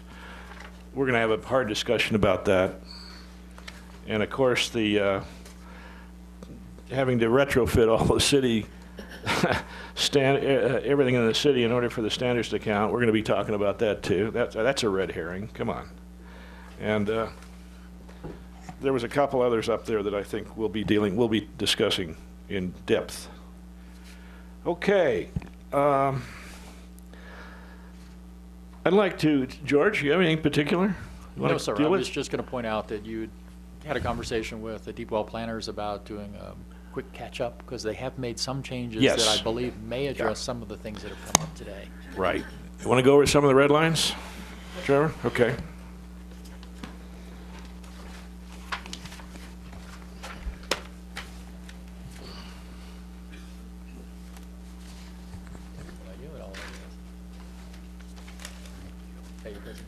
Yep, thank you. So again, we start each time, why the master plan, exactly as Commissioner Gardner pointed out. So it has, as several people have commented, it has permission to develop now and is developing now. So the conversation about how we do a master plan, why do a master plan, came forward with a lot of great conversation with very knowledgeable staff about, okay, can we address some of these bigger questions that need to be addressed for such an area? The densities in this area, in the existing zoning, are denser than the rest of the city of Prescott, clearly. The commercial area along Pioneer Parkway, 89 and Willow Creek is already designated in the general plan and in the existing zoning. We haven't moved it as a result of that. It's been where it's been for the last couple of years in existing zoning. And so when we look at those settings and those pieces, we were just doing the same math, coming around saying, here's what we have. The benefit to the city really is trying to find a way to do a comprehensive plan for future growth. So when we talk about things as simple as the district streets in here and saying, okay, how do we provide a road network for all of those folks? That's currently not addressed in the existing zoning. That's something that gets added by all of this piece. The question of the master plan administrator, really he takes away no authority from the city in any way, shape, or form. He does not replace anybody's role in the city in any way, shape, or form. What he's responsible for, however, are all of those pieces that need to be documented. He's responsible to make sure that in the legal agreements that are made with private property owners, that all of those things are kept up. The complete systems that come along with this then, financing. When the question comes up, okay, how is all of this paid for? How does all of this work? The CFD that goes into place, the fees that go into place, that those are all looked at as one big community at once. The road system, the utilities, the open space, the path and trail, all master reports were approved at time of zoning. There are master reports that go with all of this property already, and master reports that already state sort of those road places. This is trying to say we think there's a better way to do that, that updates those, that makes those a more comprehensive system. Non-required elements. So conversations about how to and where to include schools in this zoning category. Currently, for example, schools are allowed by the FAA and in the zoning categories in the areas that the airport absolutely would like not to have them, and we agree they shouldn't be. And so this sort of document takes care of that, as well as trying to figure out where do they go and how do they interact. Police and fire. Currently, all of this property is served by the police and fire at the airport. Again, this starts saying, isn't there a possibility of locating another facility here? How would that happen? Where would that be? And talking with them about that. The physical airport protection, again, trying to say we know there are areas around the airport where they want no development whatsoever. Even though existing zoning says it's possible, this takes that out. Trails and connected open space, again, very important in Prescott. It's one of the key elements of Prescott. The area then says, how do we tie into those big regional systems? And then the wildlife corridor, the 50 acres along Bottleneck Wash. Also the maintenance. So big question became, okay, when we do the streets and we shade all of those sidewalks, who has to pay for all of that? And said the master plan administrator will take on that role through HOAs. That becomes their responsibility, and that's how that happens. Design guidelines got added because the question became, how does this character work? How does those pieces get in there? The district streets that got added, we talked about. And this whole level of extra zoning right now in place that would not otherwise have to happen without a master plan. On the benefit to the Deep Well Ranch side, we've been very clear from the beginning. The major ability really is to know that if you install the roads, you get to use the roads. If you install extra lanes, you get to use the extra lanes. If this stuff goes in, there is that right to have that ability to use it.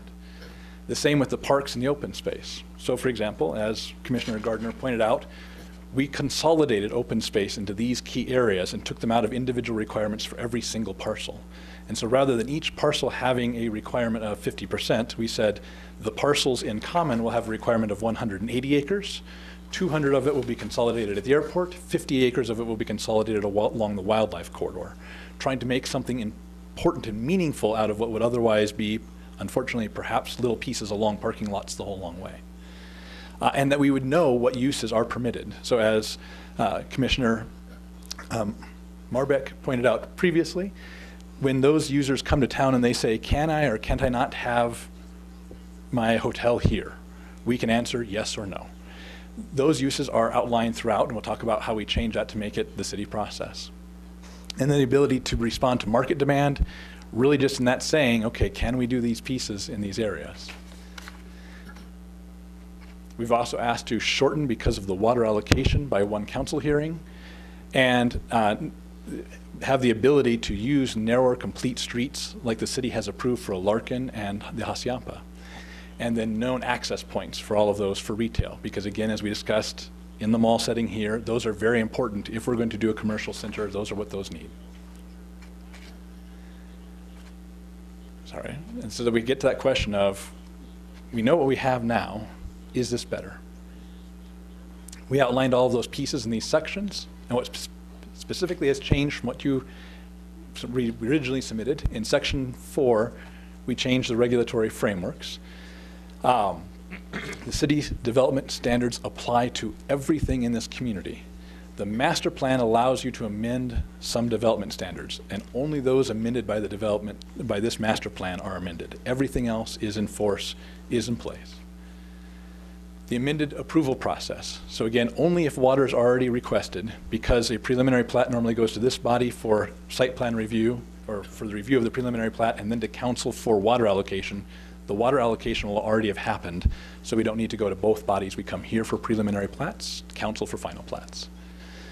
We clarified the role of the master plan administrator. This is a private, oh, go ahead. Let me go back. The red lines, the changes you made to the administrative issue. Yes, sir. You heard what I'm going to recommend. Yes, sir. Okay, that everything's kept in place, all codes, rules, everything else, except as indicated in the development agreement. I'm going to, in other words, what I'm saying is we can't make that decision. We don't want to make that decision for the city council. What do you think about that? Chairman, this board... I mean, it's passing it on. Yep. You know. My understanding is this board is a recommending body, And no matter what, the council is the one who has to make a decision on those pieces. That's true. Without a doubt, I believe the council is looking for this body to give advice on the development standards, which are sections 6 through the end. Right.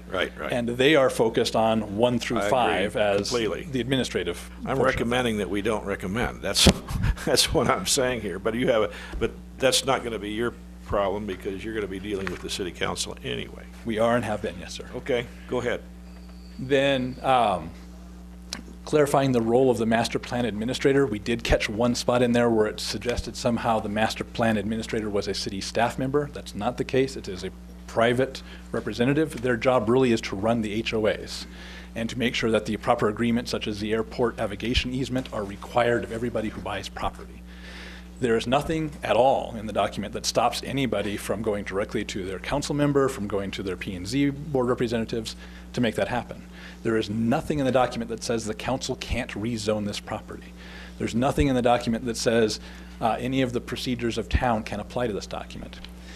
We removed the bonus that we were trying to incentivize mixed-use development that came from a council member previously. We understand it's a big concern, and so we just took it out altogether. We don't think we will get to the full 10,500, as you pointed out, and so we don't think we need something over and above. Logistically, all it did was it gave somebody an ability, if they owned a Fry's grocery store, they could add residential units to their Fry's grocery store without having them allocated to them. And so now we just took that out. It's the 10,000. Every unit has to be allocated from the budget. And the line that got added in there, I think you see about changing the standards, ones that comply with the city staff asked, because normally once a project proceeds through zoning, those standards move with that project through the rest of its cases. And so the 2016 zoning or development standards are the ones that would proceed with this property currently. The staff asked, what if we have a change that's so important we're changing it citywide, but it doesn't apply here? And we tried to say, really sorry, did not mean to intend that. Clearly, if there's a change that's so important, the city's going through and changing it throughout the city, it needs to change here.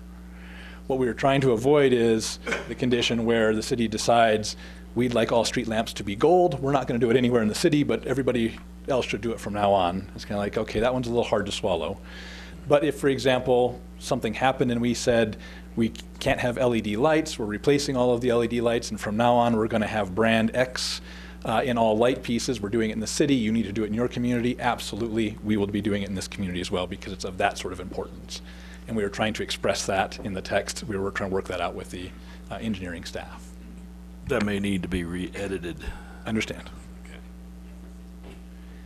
Then in the airport section, the comments that you received before our last hearing, again, revising the noise attenuation. In this element, George is getting us a list of, there's a few pieces that we think are still missing that would go in that category. We added the no school buildings, so the no residential areas, the airport advisory committee pointed that out to us, thought that was a great catch. It was in the text, it wasn't on the graphic. Okay. The additional language about the approval for the navigation easement, of course, it's entirely up to the city to figure out what easement they'd like us to include there, okay. And then the departure surface height analysis that you saw. In section 6. Wait a minute. Nope. Yes, sir. Noise compatibility. Yes, sir. I don't think you quite understood us last time. What we intended, we did not intend you to take out all the FAA guidelines for noise reduction, which you did, okay?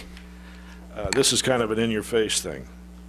We did not intend that. We intended you to maintain the FAA guidelines for noise reduction as a minimum unless superseded by the International Building Code, Energy Code. Agreed.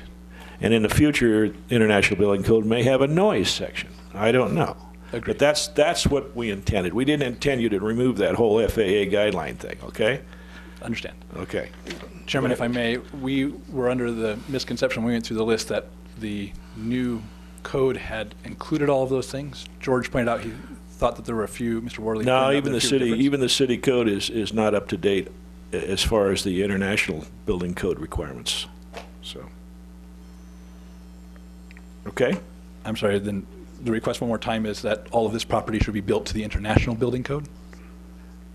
It will be. It has to be. If you go through our building department process, you have to, because that's our code. That's our adopted building code. And the 2000 code in 3 years is going to be the 215 code, and then it's going to be the 220 code. Right. And yeah, any buildings you build will have to be built under that, period. And staff has had a conversation with the planners about the noise attenuation concepts that were in that original list, and I think we've got a clear understanding of what we're going to give them to put back in. Those things like 90-degree bends and air ducts and those types of things that are specifically noise reduction, not energy code related. That's will go right. back in. That's so why the we're FAA resubmitting those. guidelines should be in there, because there are things in there, a lot more things than just the energy code covers. But there are things in the energy code that supersedes those because they're a lot more stringent. Even though they're for energy and not for sound, they still act the same. Okay? I want to go back to your 4.2.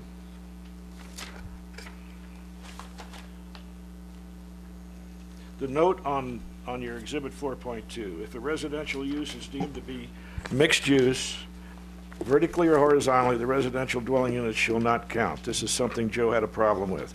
And I think every single person on this commission has a problem with that. You know, that you're not going to count residential units if they're in mixed use. That could add a tremendous number of units. And that's what I'm concerned, that was Joe's really concerned about, and I think everyone I've talked to here. What are we doing there? Stricken. Okay. Okay. Okay, go ahead. In section 6, agreed to reduce the heights to the 50 feet, 100 feet with SUP, which means it comes back through this body, through the standard City of Prescott process for a special use permit for any exceptions to those heights. And then in the permitted uses section, so we were working with staff to figure out what was different between what we were proposing in the existing city code. And when we looked at the existing city code, we realized how it calls it out differently.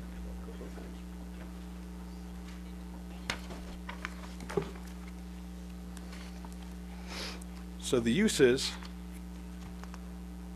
permitted in the existing code say permitted, conditional, or special, and then have all the way in the right-hand column extra conditions that may apply to a piece of property.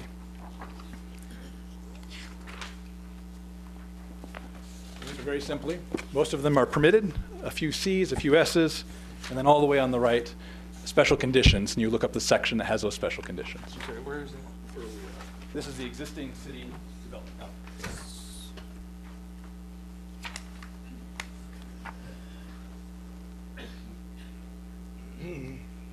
And so for any category, the zonings are across the top there. Each column is a different zoning category. Most things are permitted, some things are conditional use, some things are special use. And then on the right-hand column, you'll see not everything has a number with it, but some uses require additional special conditions be met. And even though you have a P, you still have to meet additional conditions as well. And staff decides whether or not you've met those additional conditions. And we're gonna depend on staff to vet this. Is that existing? This is the existing code. Okay, that's fine. And so what we did is we changed our document to match this, where a P means it's just permitted and there are no additional special conditions. A U, just like this, it's permitted, but there are additional special conditions that have to be met for that use. And what that allows us to do, for example, as we talked about the grocery store, when it's in a small village setting, we limited the size and said, okay, it can't be bigger than 5,000 square feet because that's the size of a house. Okay. And when it gets to be big box, we don't limit the size because it can be a large use in a campus setting. And so that's where we allowed that to happen. Then the conditional uses, again, pretty well matching this chart, business regional to general urban. Conditional uses then come back to this body, go through the exact same public process they would for any other site in Prescott. The special uses come back to this body, go back to the same process they would for any other site in Prescott in that category.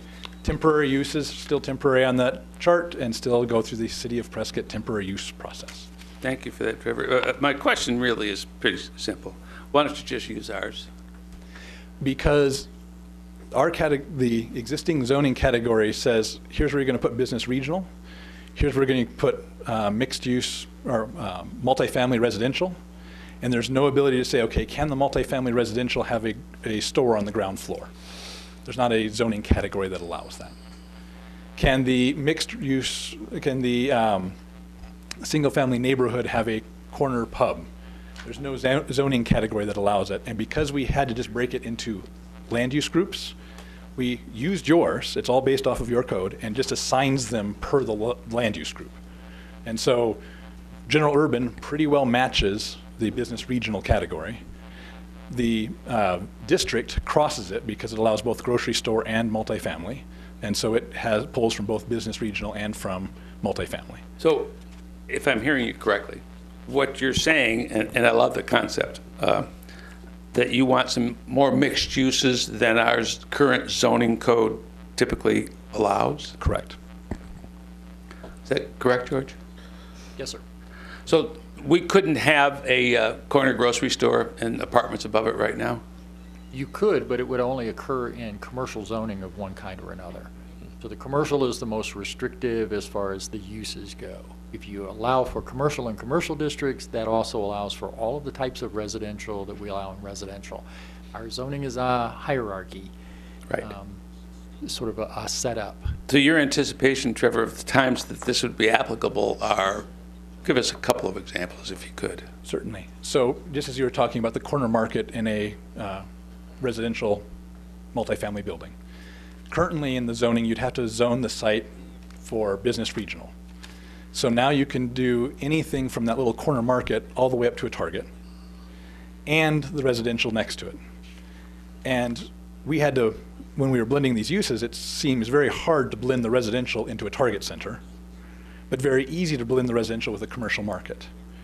And so we created separate categories for those things to say, yes, you can be mixed, but let's be careful how we mix them because of those size and scale issues. So the land use groups are set up based on size and scale, and they further slice that up rather than just saying, nope, all of these uses are permitted.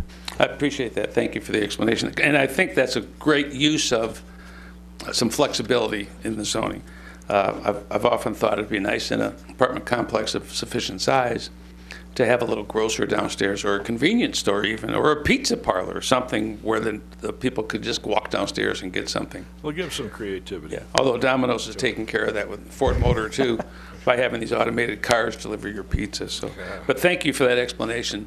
That's a section that gets pretty dense. I mean, you've got probably 12, 15 pages here, and a lot of cross-outs and a lot of additions to it. So I'm appreciative of your explanation. We did it as a whole table cross-out, so half of those pages are the previous table entirely deleted. The new ones, everything in red was where there was a change, and most of the changes where we had mistakenly put in a C because we were saying it's conditioned upon these uses versus it's permitted on these uses, so we replaced those C's with U's, so there's a lot of those highlighted in there. That didn't change anything else. The numbers stayed the same. It would have been so much easier if you did it the first time. We'd just have to read it once. Yes, sir. Thank you. And then the Cs that you see in there that are just standalone Cs are all new, and we based them on the existing zoning code and saying these are all the places we've heard from you loud and clear, noise, smells, things like that, where people should come back to this body for a conditional use permit.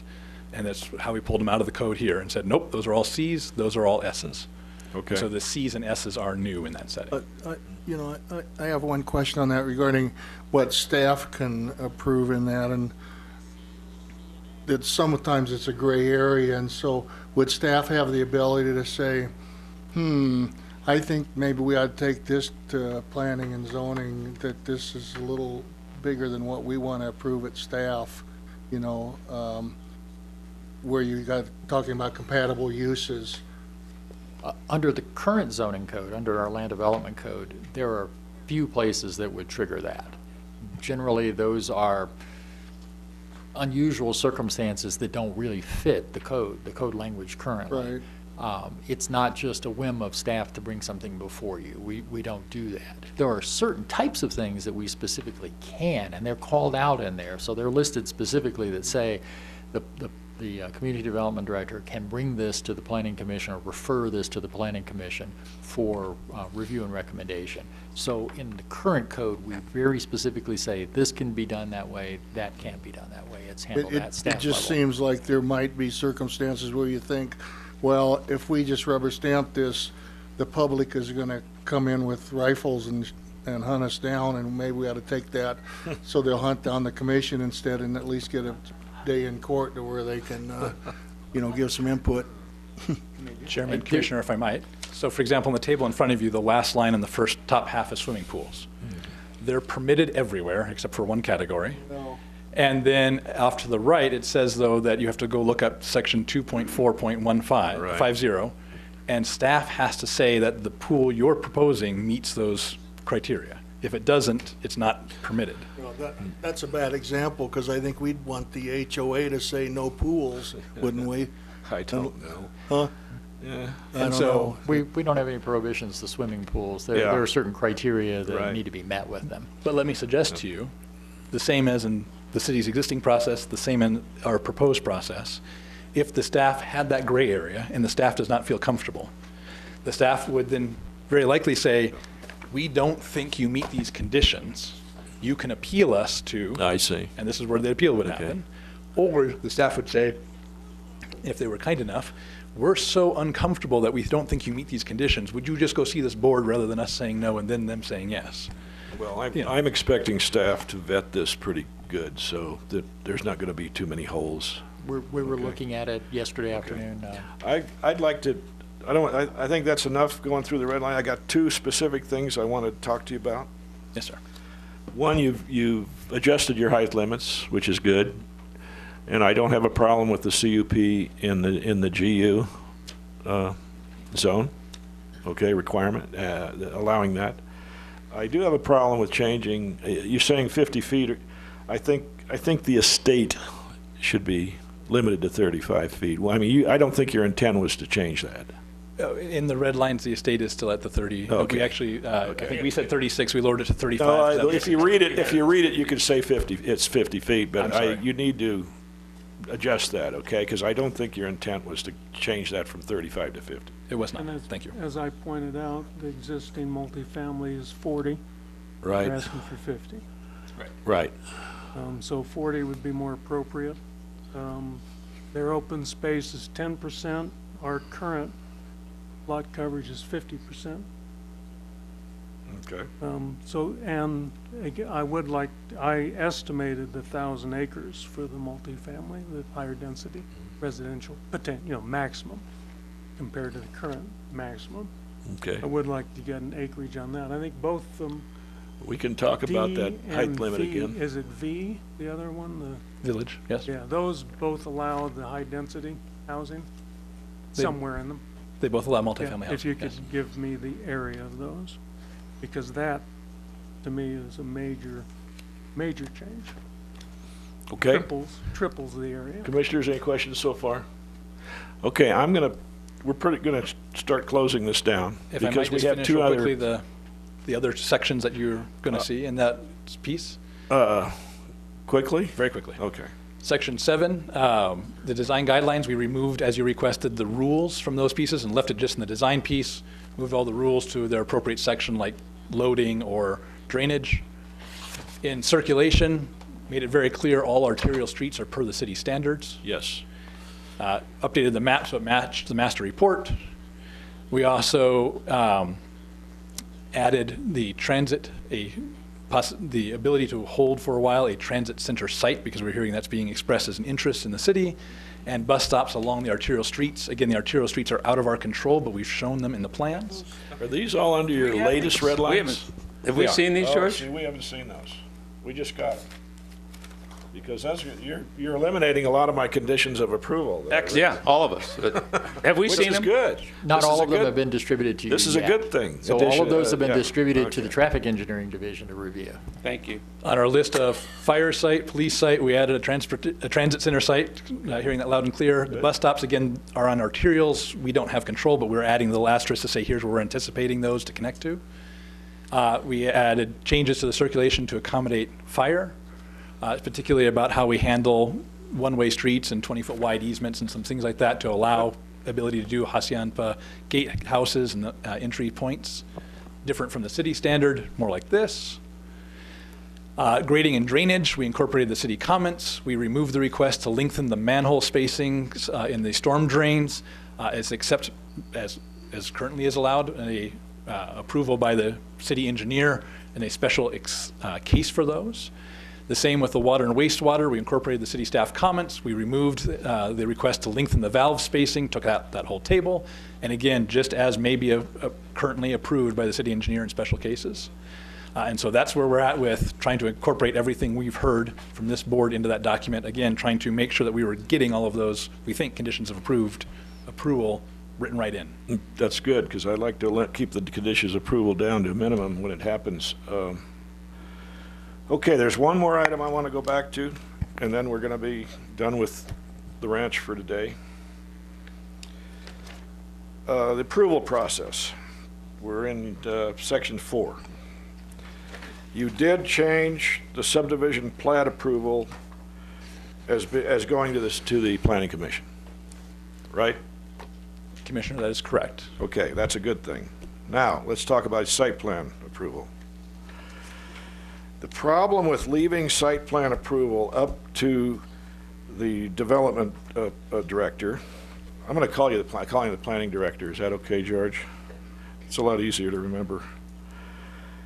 With the site plan approval process by the planning director, there is no notification, no neighbor notification, no notification of the people in Pinion Oaks, no notification of people living next to each other within your master plan.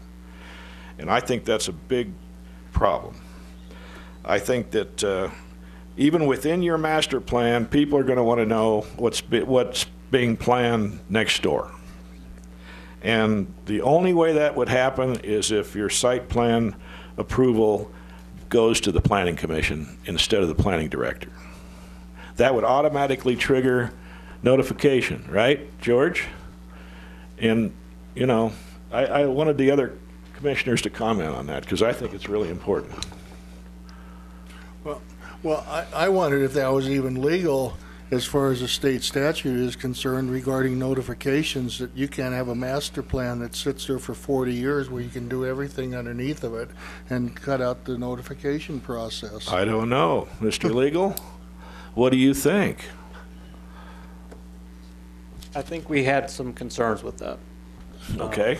Whether or not I'll give you a full-on legal opinion right now, it's not going to happen, but we were looking at that as something that was slightly disconcerting. I know Tom and I talked about Title IX a little bit. Okay. The last time, but. So there might be a state statute involved that Sure. requires that notification. Is there? I've never heard that question before. It gets implicated when something comes to the Planning and Zoning Commission that has to come to the Planning and Zoning Commission by statute. So rezoning, certainly. Site plan approval is a lesser sort of thing, so probably get away with it. I think but there's a strong sort of citywide concern and level of importance that we place on public notification, which is stated in our general plan. So it's one of those philosophical things. Well, I have a real problem with this. I think site plan approval ought to go to the Planning Commission, just for that reason alone. But Ken? Well, from a conceptual point of view, I agree with you. I mean, whether it's legally required or not, right? Public notification should be, I think so, an expected standard. Yeah. Ken? Trevor, I submitted to our commission 7 points. I don't know if they shared that with you. I'd like to ask you a couple of things on this. It's just 7 points. 4 of them are things that I really am pretty strongly opinionated about, and 3 of them are desires I'd like to have for your subdivision. You can start imagining exactly what those are, and I'd like to hear your comment on these if I could. I happen to hear that the state of Arizona statutes requiring P&Z recommendations to a city should not be abated. In other words, if the state has a statute requiring a planning and zoning commission for the benefit of the council, I'd like to make sure that this master plan doesn't modify that. That would be very similar to the question that the chairman asked just a moment ago. If the state law requires something, adopting a master plan can't override the state law requirement. Thank you. And just to point out, right now, you get site plan review approvals for two reasons. It's either within one of our commercial corridor overlays, and there's a trigger built into the land development code for it, or it's associated with a water allocation. And council's water policy sends it to you for a review of that site plan approval. Thank you very much. And Trevor, keep in mind, some of these questions are for the people at home that might be watching this program, or might watch it when they come home from work tonight. Building heights. We have no blanket variance for building heights, and that our land development code building heights should apply across the board. Chairman, Commissioner, in our setting, because we have land use groups, we're trying to apply those building heights to the land use groups, and correct, there's no blanket exception. We're trying to create building heights for each of the land use groups. Thank you. My other thing is in reference to the lighting and dark sky ordinance that we have. I have a pretty strong feeling that we shouldn't have two standards, and that all of our dark sky ordinances should apply to your project. Chairman, Commissioner, I will look into the specific pieces of Prescott's dark sky ordinance.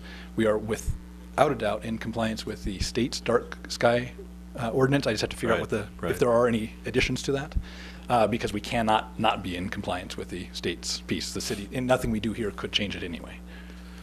Okay. Well, I had a little comment on that. Okay. I've been collecting conditions too, like Ken has. And I had the same thing with the dark sky ordinance, except I had the addition of residential, which is not in the city code, and which is in the county code. And I also had something in there where you could provide a lighting plan. What's the word I'm looking for? Where you have a special light, like street signage, a comprehensive plan. Okay, I would allow a lighting comprehensive plan, which might allow you some more creative ways to do. You said you were concerned with accent lighting, correct, and things like that, landscape lighting, and so I would be willing to have allow a comprehensive lighting plan, which might allow more diversity. Okay. My other point that I'm pretty strong about is that we should take care that we don't develop two building codes that our city has to work around. We certainly don't want our city employees having to go check the internet or go check a book to see if building codes and those types of things. I don't want to get into building codes, but I think the city, any code that the city has should be the intent as a minimum standard. If these guys want to make us a higher standard, that's great, but I think we need to be clear, and not by changing each paragraph, but by just saying the city codes will be our minimum standard, and if we want to improve them, we'd like the right to do that. I just don't think we should require staff 10 years from now to be fumbling around a 200-page document trying to figure codes out. Agreed. Thank you. I have a couple of desires that I'd like you to consider for the public's interest. One, as you can imagine, is the three arteries, Willow Creek, 89, 89A, from several aspects. Its presentation to the community has been one of the things I've been talking probably too much about, so that the community doesn't see on your commercial buildings, and I understand why you need your commercial buildings where you need them. Please understand that. But we don't want to see the introduction of your project. I don't want to see the introduction of your project showing your dumpsters, your HVAC units, loading docks, and things like that from the three arterials that you do front. I'd like your project to appear as it's inherently part of Prescott, not only to the people that live here, but to any corporate entities that might want to consider locating here. I think it's, and they would be at the air park, so they're going to be your neighbor, and I think you'd probably want that also. I think with three main arteries, I think all of your streets, all those arteries should be pleasant and inviting to everybody, much like I think the treatment of Willow Creek Road is through your project. I think that's very attractive, and I'd like to see that type of intention for the exterior streets too. We know, and this is a big one. We know there's going to be expansion. We just heard it today on 89A. We know you're going to be expanding Willow Creek Road, and 89 is going to be expanded. I just found out this from Simpo here at some point, probably not in my lifetime. I think the rights of way need to be accommodated. And in line with that, some of the things that I've been preaching about, and you just started talking about also, Trevor, and thank you for that, was the buses and carpools. If there's going to be modifications to these things, let's try to incorporate that planning process today so that, assuming this project moves forward, that you've really addressed some of the things that the community has been asking for probably decades, and I know 3 or 4 general plans. If your intention was to help with those things, that would be a wonderful thing. Any opportunity for rainwater harvesting should be implemented if you can do it. My big one, and I think there might have been a misunderstanding, I wasn't suggesting that you build a roadway under 89. I was suggesting that you be cooperative to groups that might want to help do that. There's bicycle groups, there's transportation groups, there's hiking groups. I think the city might want to, here I go, step up and do its part on those things also, because we have it in our general plan, but I'd like to see Deep Well Ranch be cooperative in that sense. And with that, I think that's all of the things I mentioned. I do want to mention one other thing that happened earlier, or was talked about earlier with the residents. And I have to commend the residents for being so respectful. I didn't see anybody coming up here just stomping their feet wah-wah-wahing. I think this property is going to have housing on it. It's going to have commercial on it ultimately. As you pointed out, it's been approved for some stuff. We approved the annexation some time ago. And in that process, I remember personally saying, I'd rather this was in the city so we could control it than not in the city with a feedlot or some other terrible thing and with straws in the ground for the water issues. So I like this project, and I think something is going to happen here.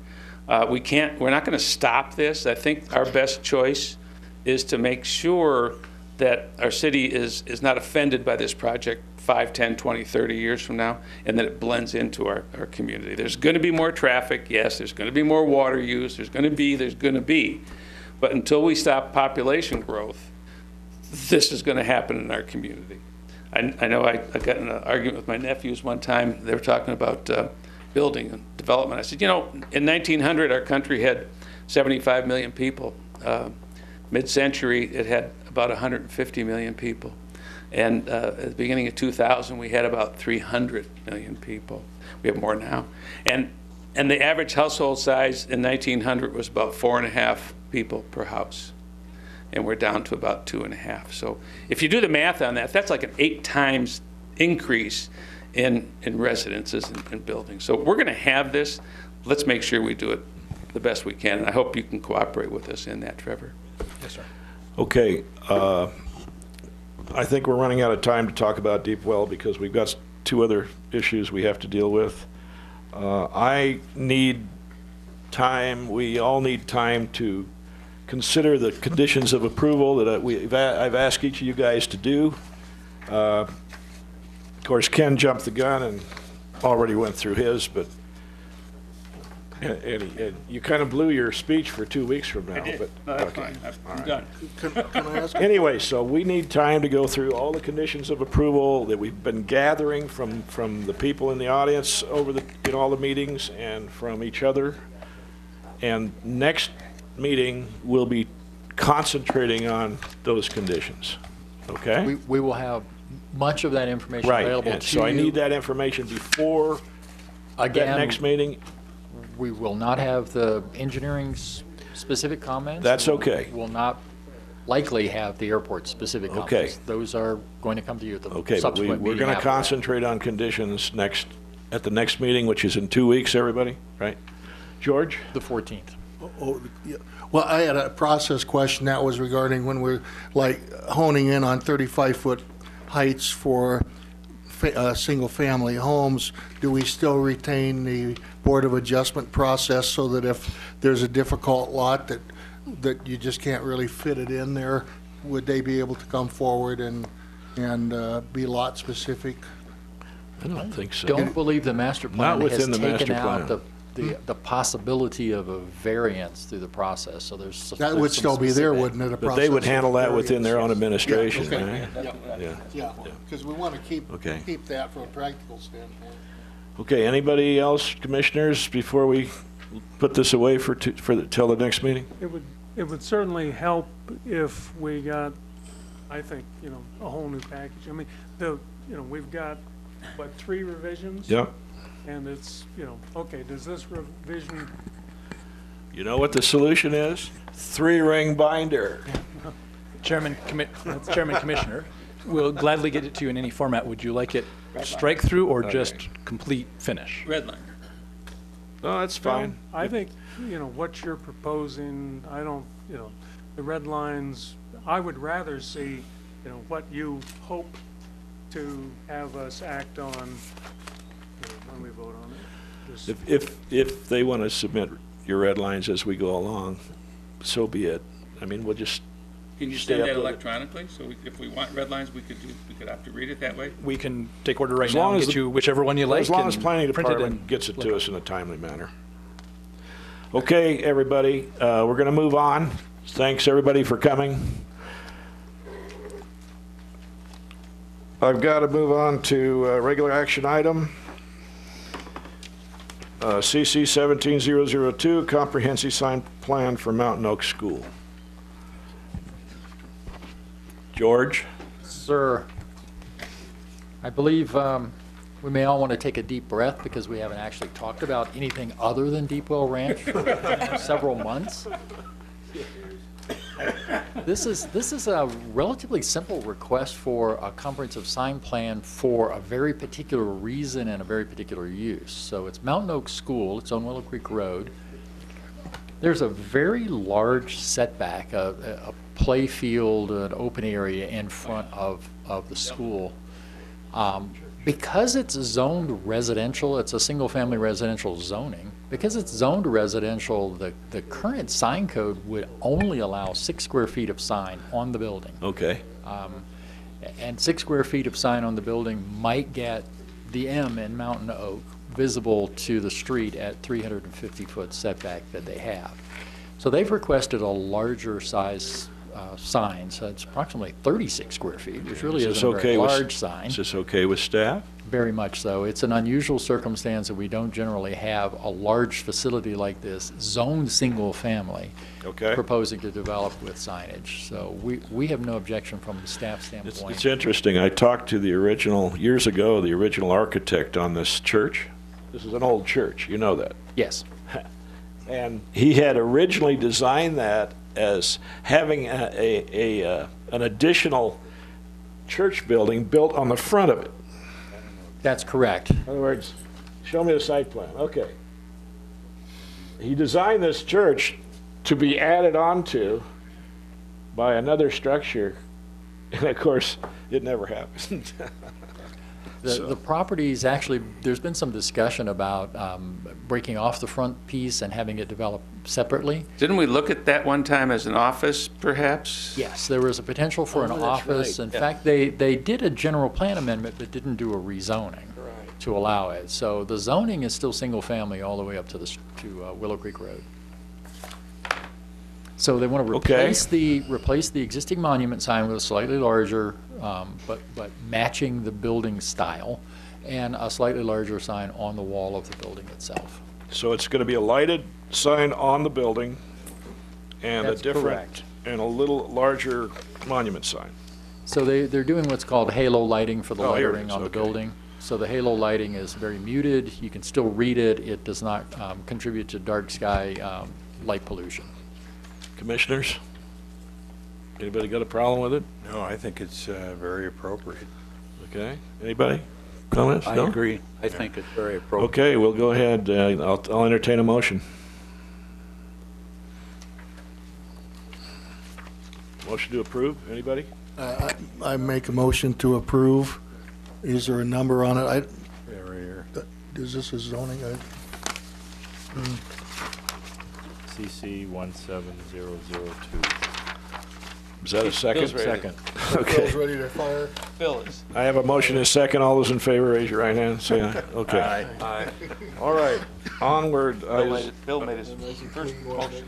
Master Plan 17004, Iona book right Master there. Plan. I'm sure hearing master plan probably caused some anxiety when we Oh, first did it? mentioned it. The master plan that was submitted for Deepwell Ranches is significantly more complex than most of the master plans we see. This one falls into the less complex range. It is primarily an effort to ensure that development on a parcel that I'm showing on this drawing. Let me give you just a quick outline of it. So this is Granite Dells Estates. So this boundary is the Granite Dells Estate subdivision. And I'll put up their master plan in just a moment. This property is a small outparcel property that was not incorporated. George, could you repeat what you said about which is Granite Dells? So the Granite Dells Estates subdivision is covered by a master plan, and it's this larger area. The current development that's occurring, single-family homes are being built in here. That area is already under construction. Granite Dells Estates master plan came before you several months ago for a modification for this area, where they changed lot sizes, slightly smaller lot sizes, to make it a little more compatible and similar to what was going on over here. This is the area that's already under construction, under development. This area it's an outparcel. It was left out of this subdivision, retained ownership by the ranch family that sold the property off to Granite Dells Estates. They anticipate some future development to occur within that property, and as a result of that, they want to make it as compatible as they can with the adjacent parcels that will be developing in Granite Dells Estates under Granite Dells Estates master plan. So this is Granite Dells Estates master plan. You can see lot sizes of various types near this property. So again, here's the property in question.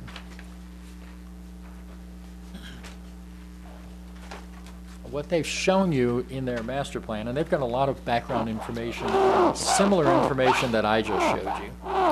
What they're looking for is something that lays out lot sizes that are roughly the same size as those adjacent parcels. They're midpoint between the small ones that were to the north and the slightly larger ones that are to the east of this parcel. And it actually looks like this facing north. I don't know if I can zoom out far enough to get the whole, yeah, I can.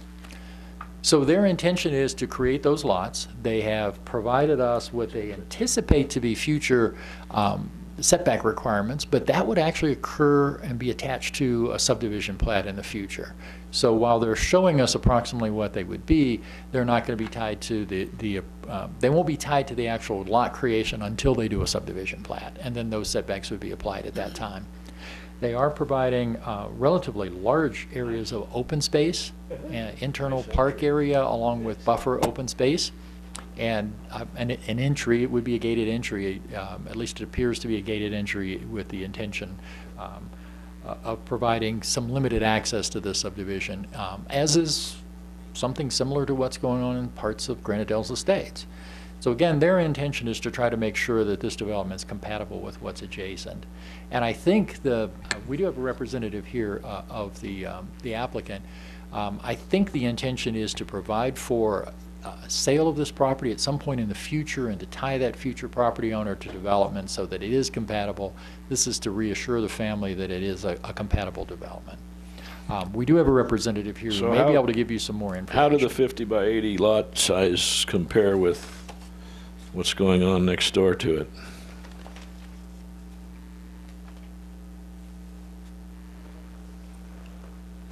So they are slightly smaller than the lots here, just to the east, and they are slightly larger than the lots immediately to the north. They're midway in between.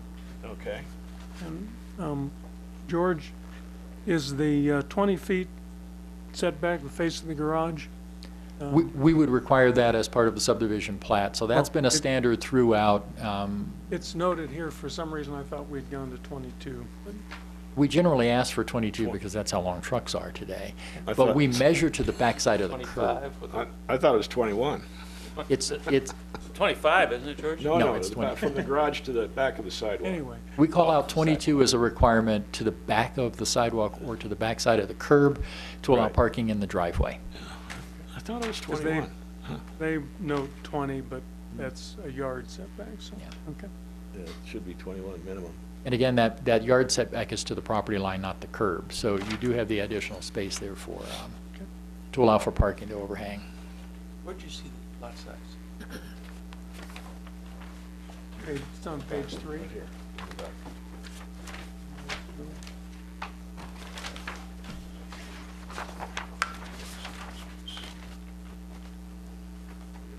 And then, under the front yard setback, it says 18 feet from property line to face the garage door. Just below the table says 20 feet. The note below it says 18 feet. So anyway, that needs to be, this isn't something we can vote on today anyway, right? You can make a recommendation on the master plan, so Just a master plan, it's not a subdivision map. the modified setbacks would be something we would require with a subdivision plat. So they're giving you an idea of what they're going to ask for later, partially to justify the size of the lots. They are slightly smaller than our minimum standards now. So they're showing you that information in advance to give you an idea. Won't the staff automatically call them out on that setback? When they submit for the subdivision plat, absolutely. Okay. Well, it would make sense that you tell them now since we're talking about it. Oh, they're aware of it.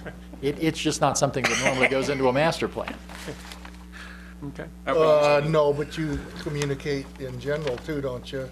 You'll be talking with them so you can, We've already had the conversations with them. yeah. You don't want to complicate it?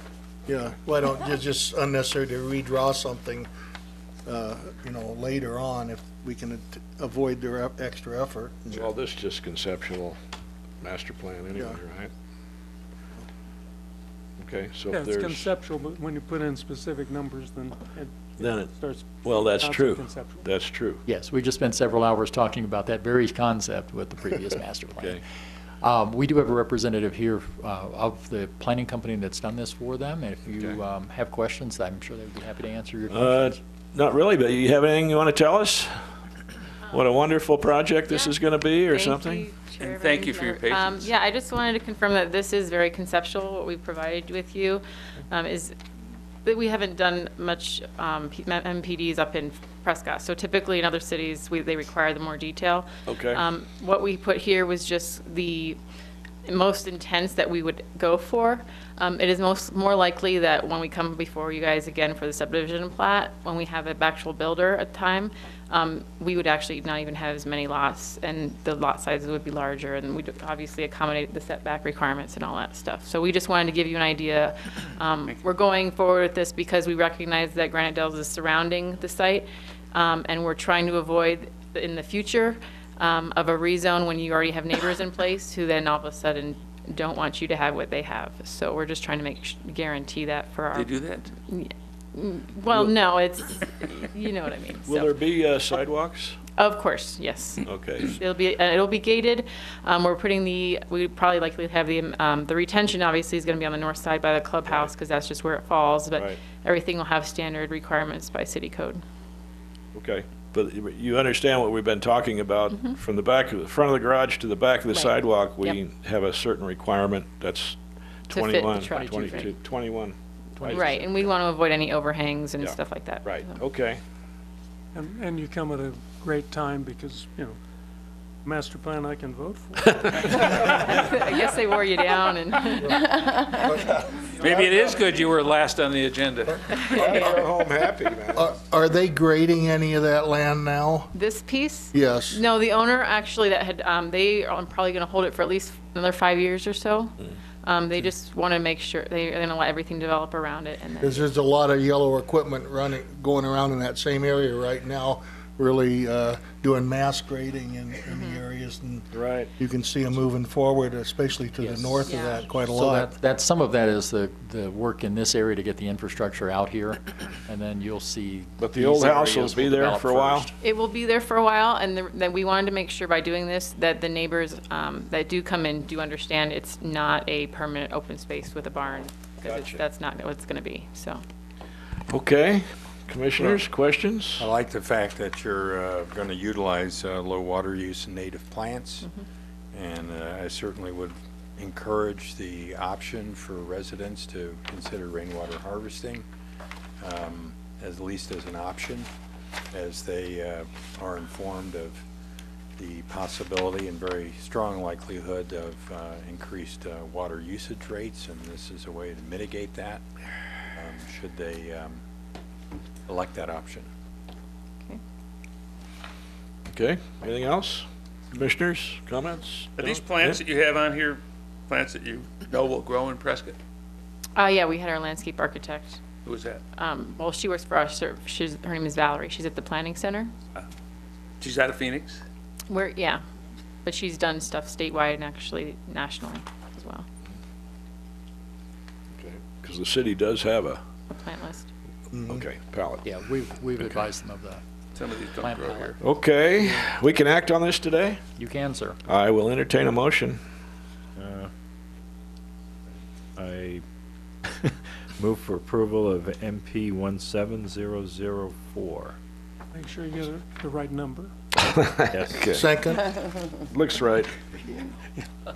I have a motion, a second. Any further discussion? No? All in favor, raise your right hand. Say aye. Aye. Aye.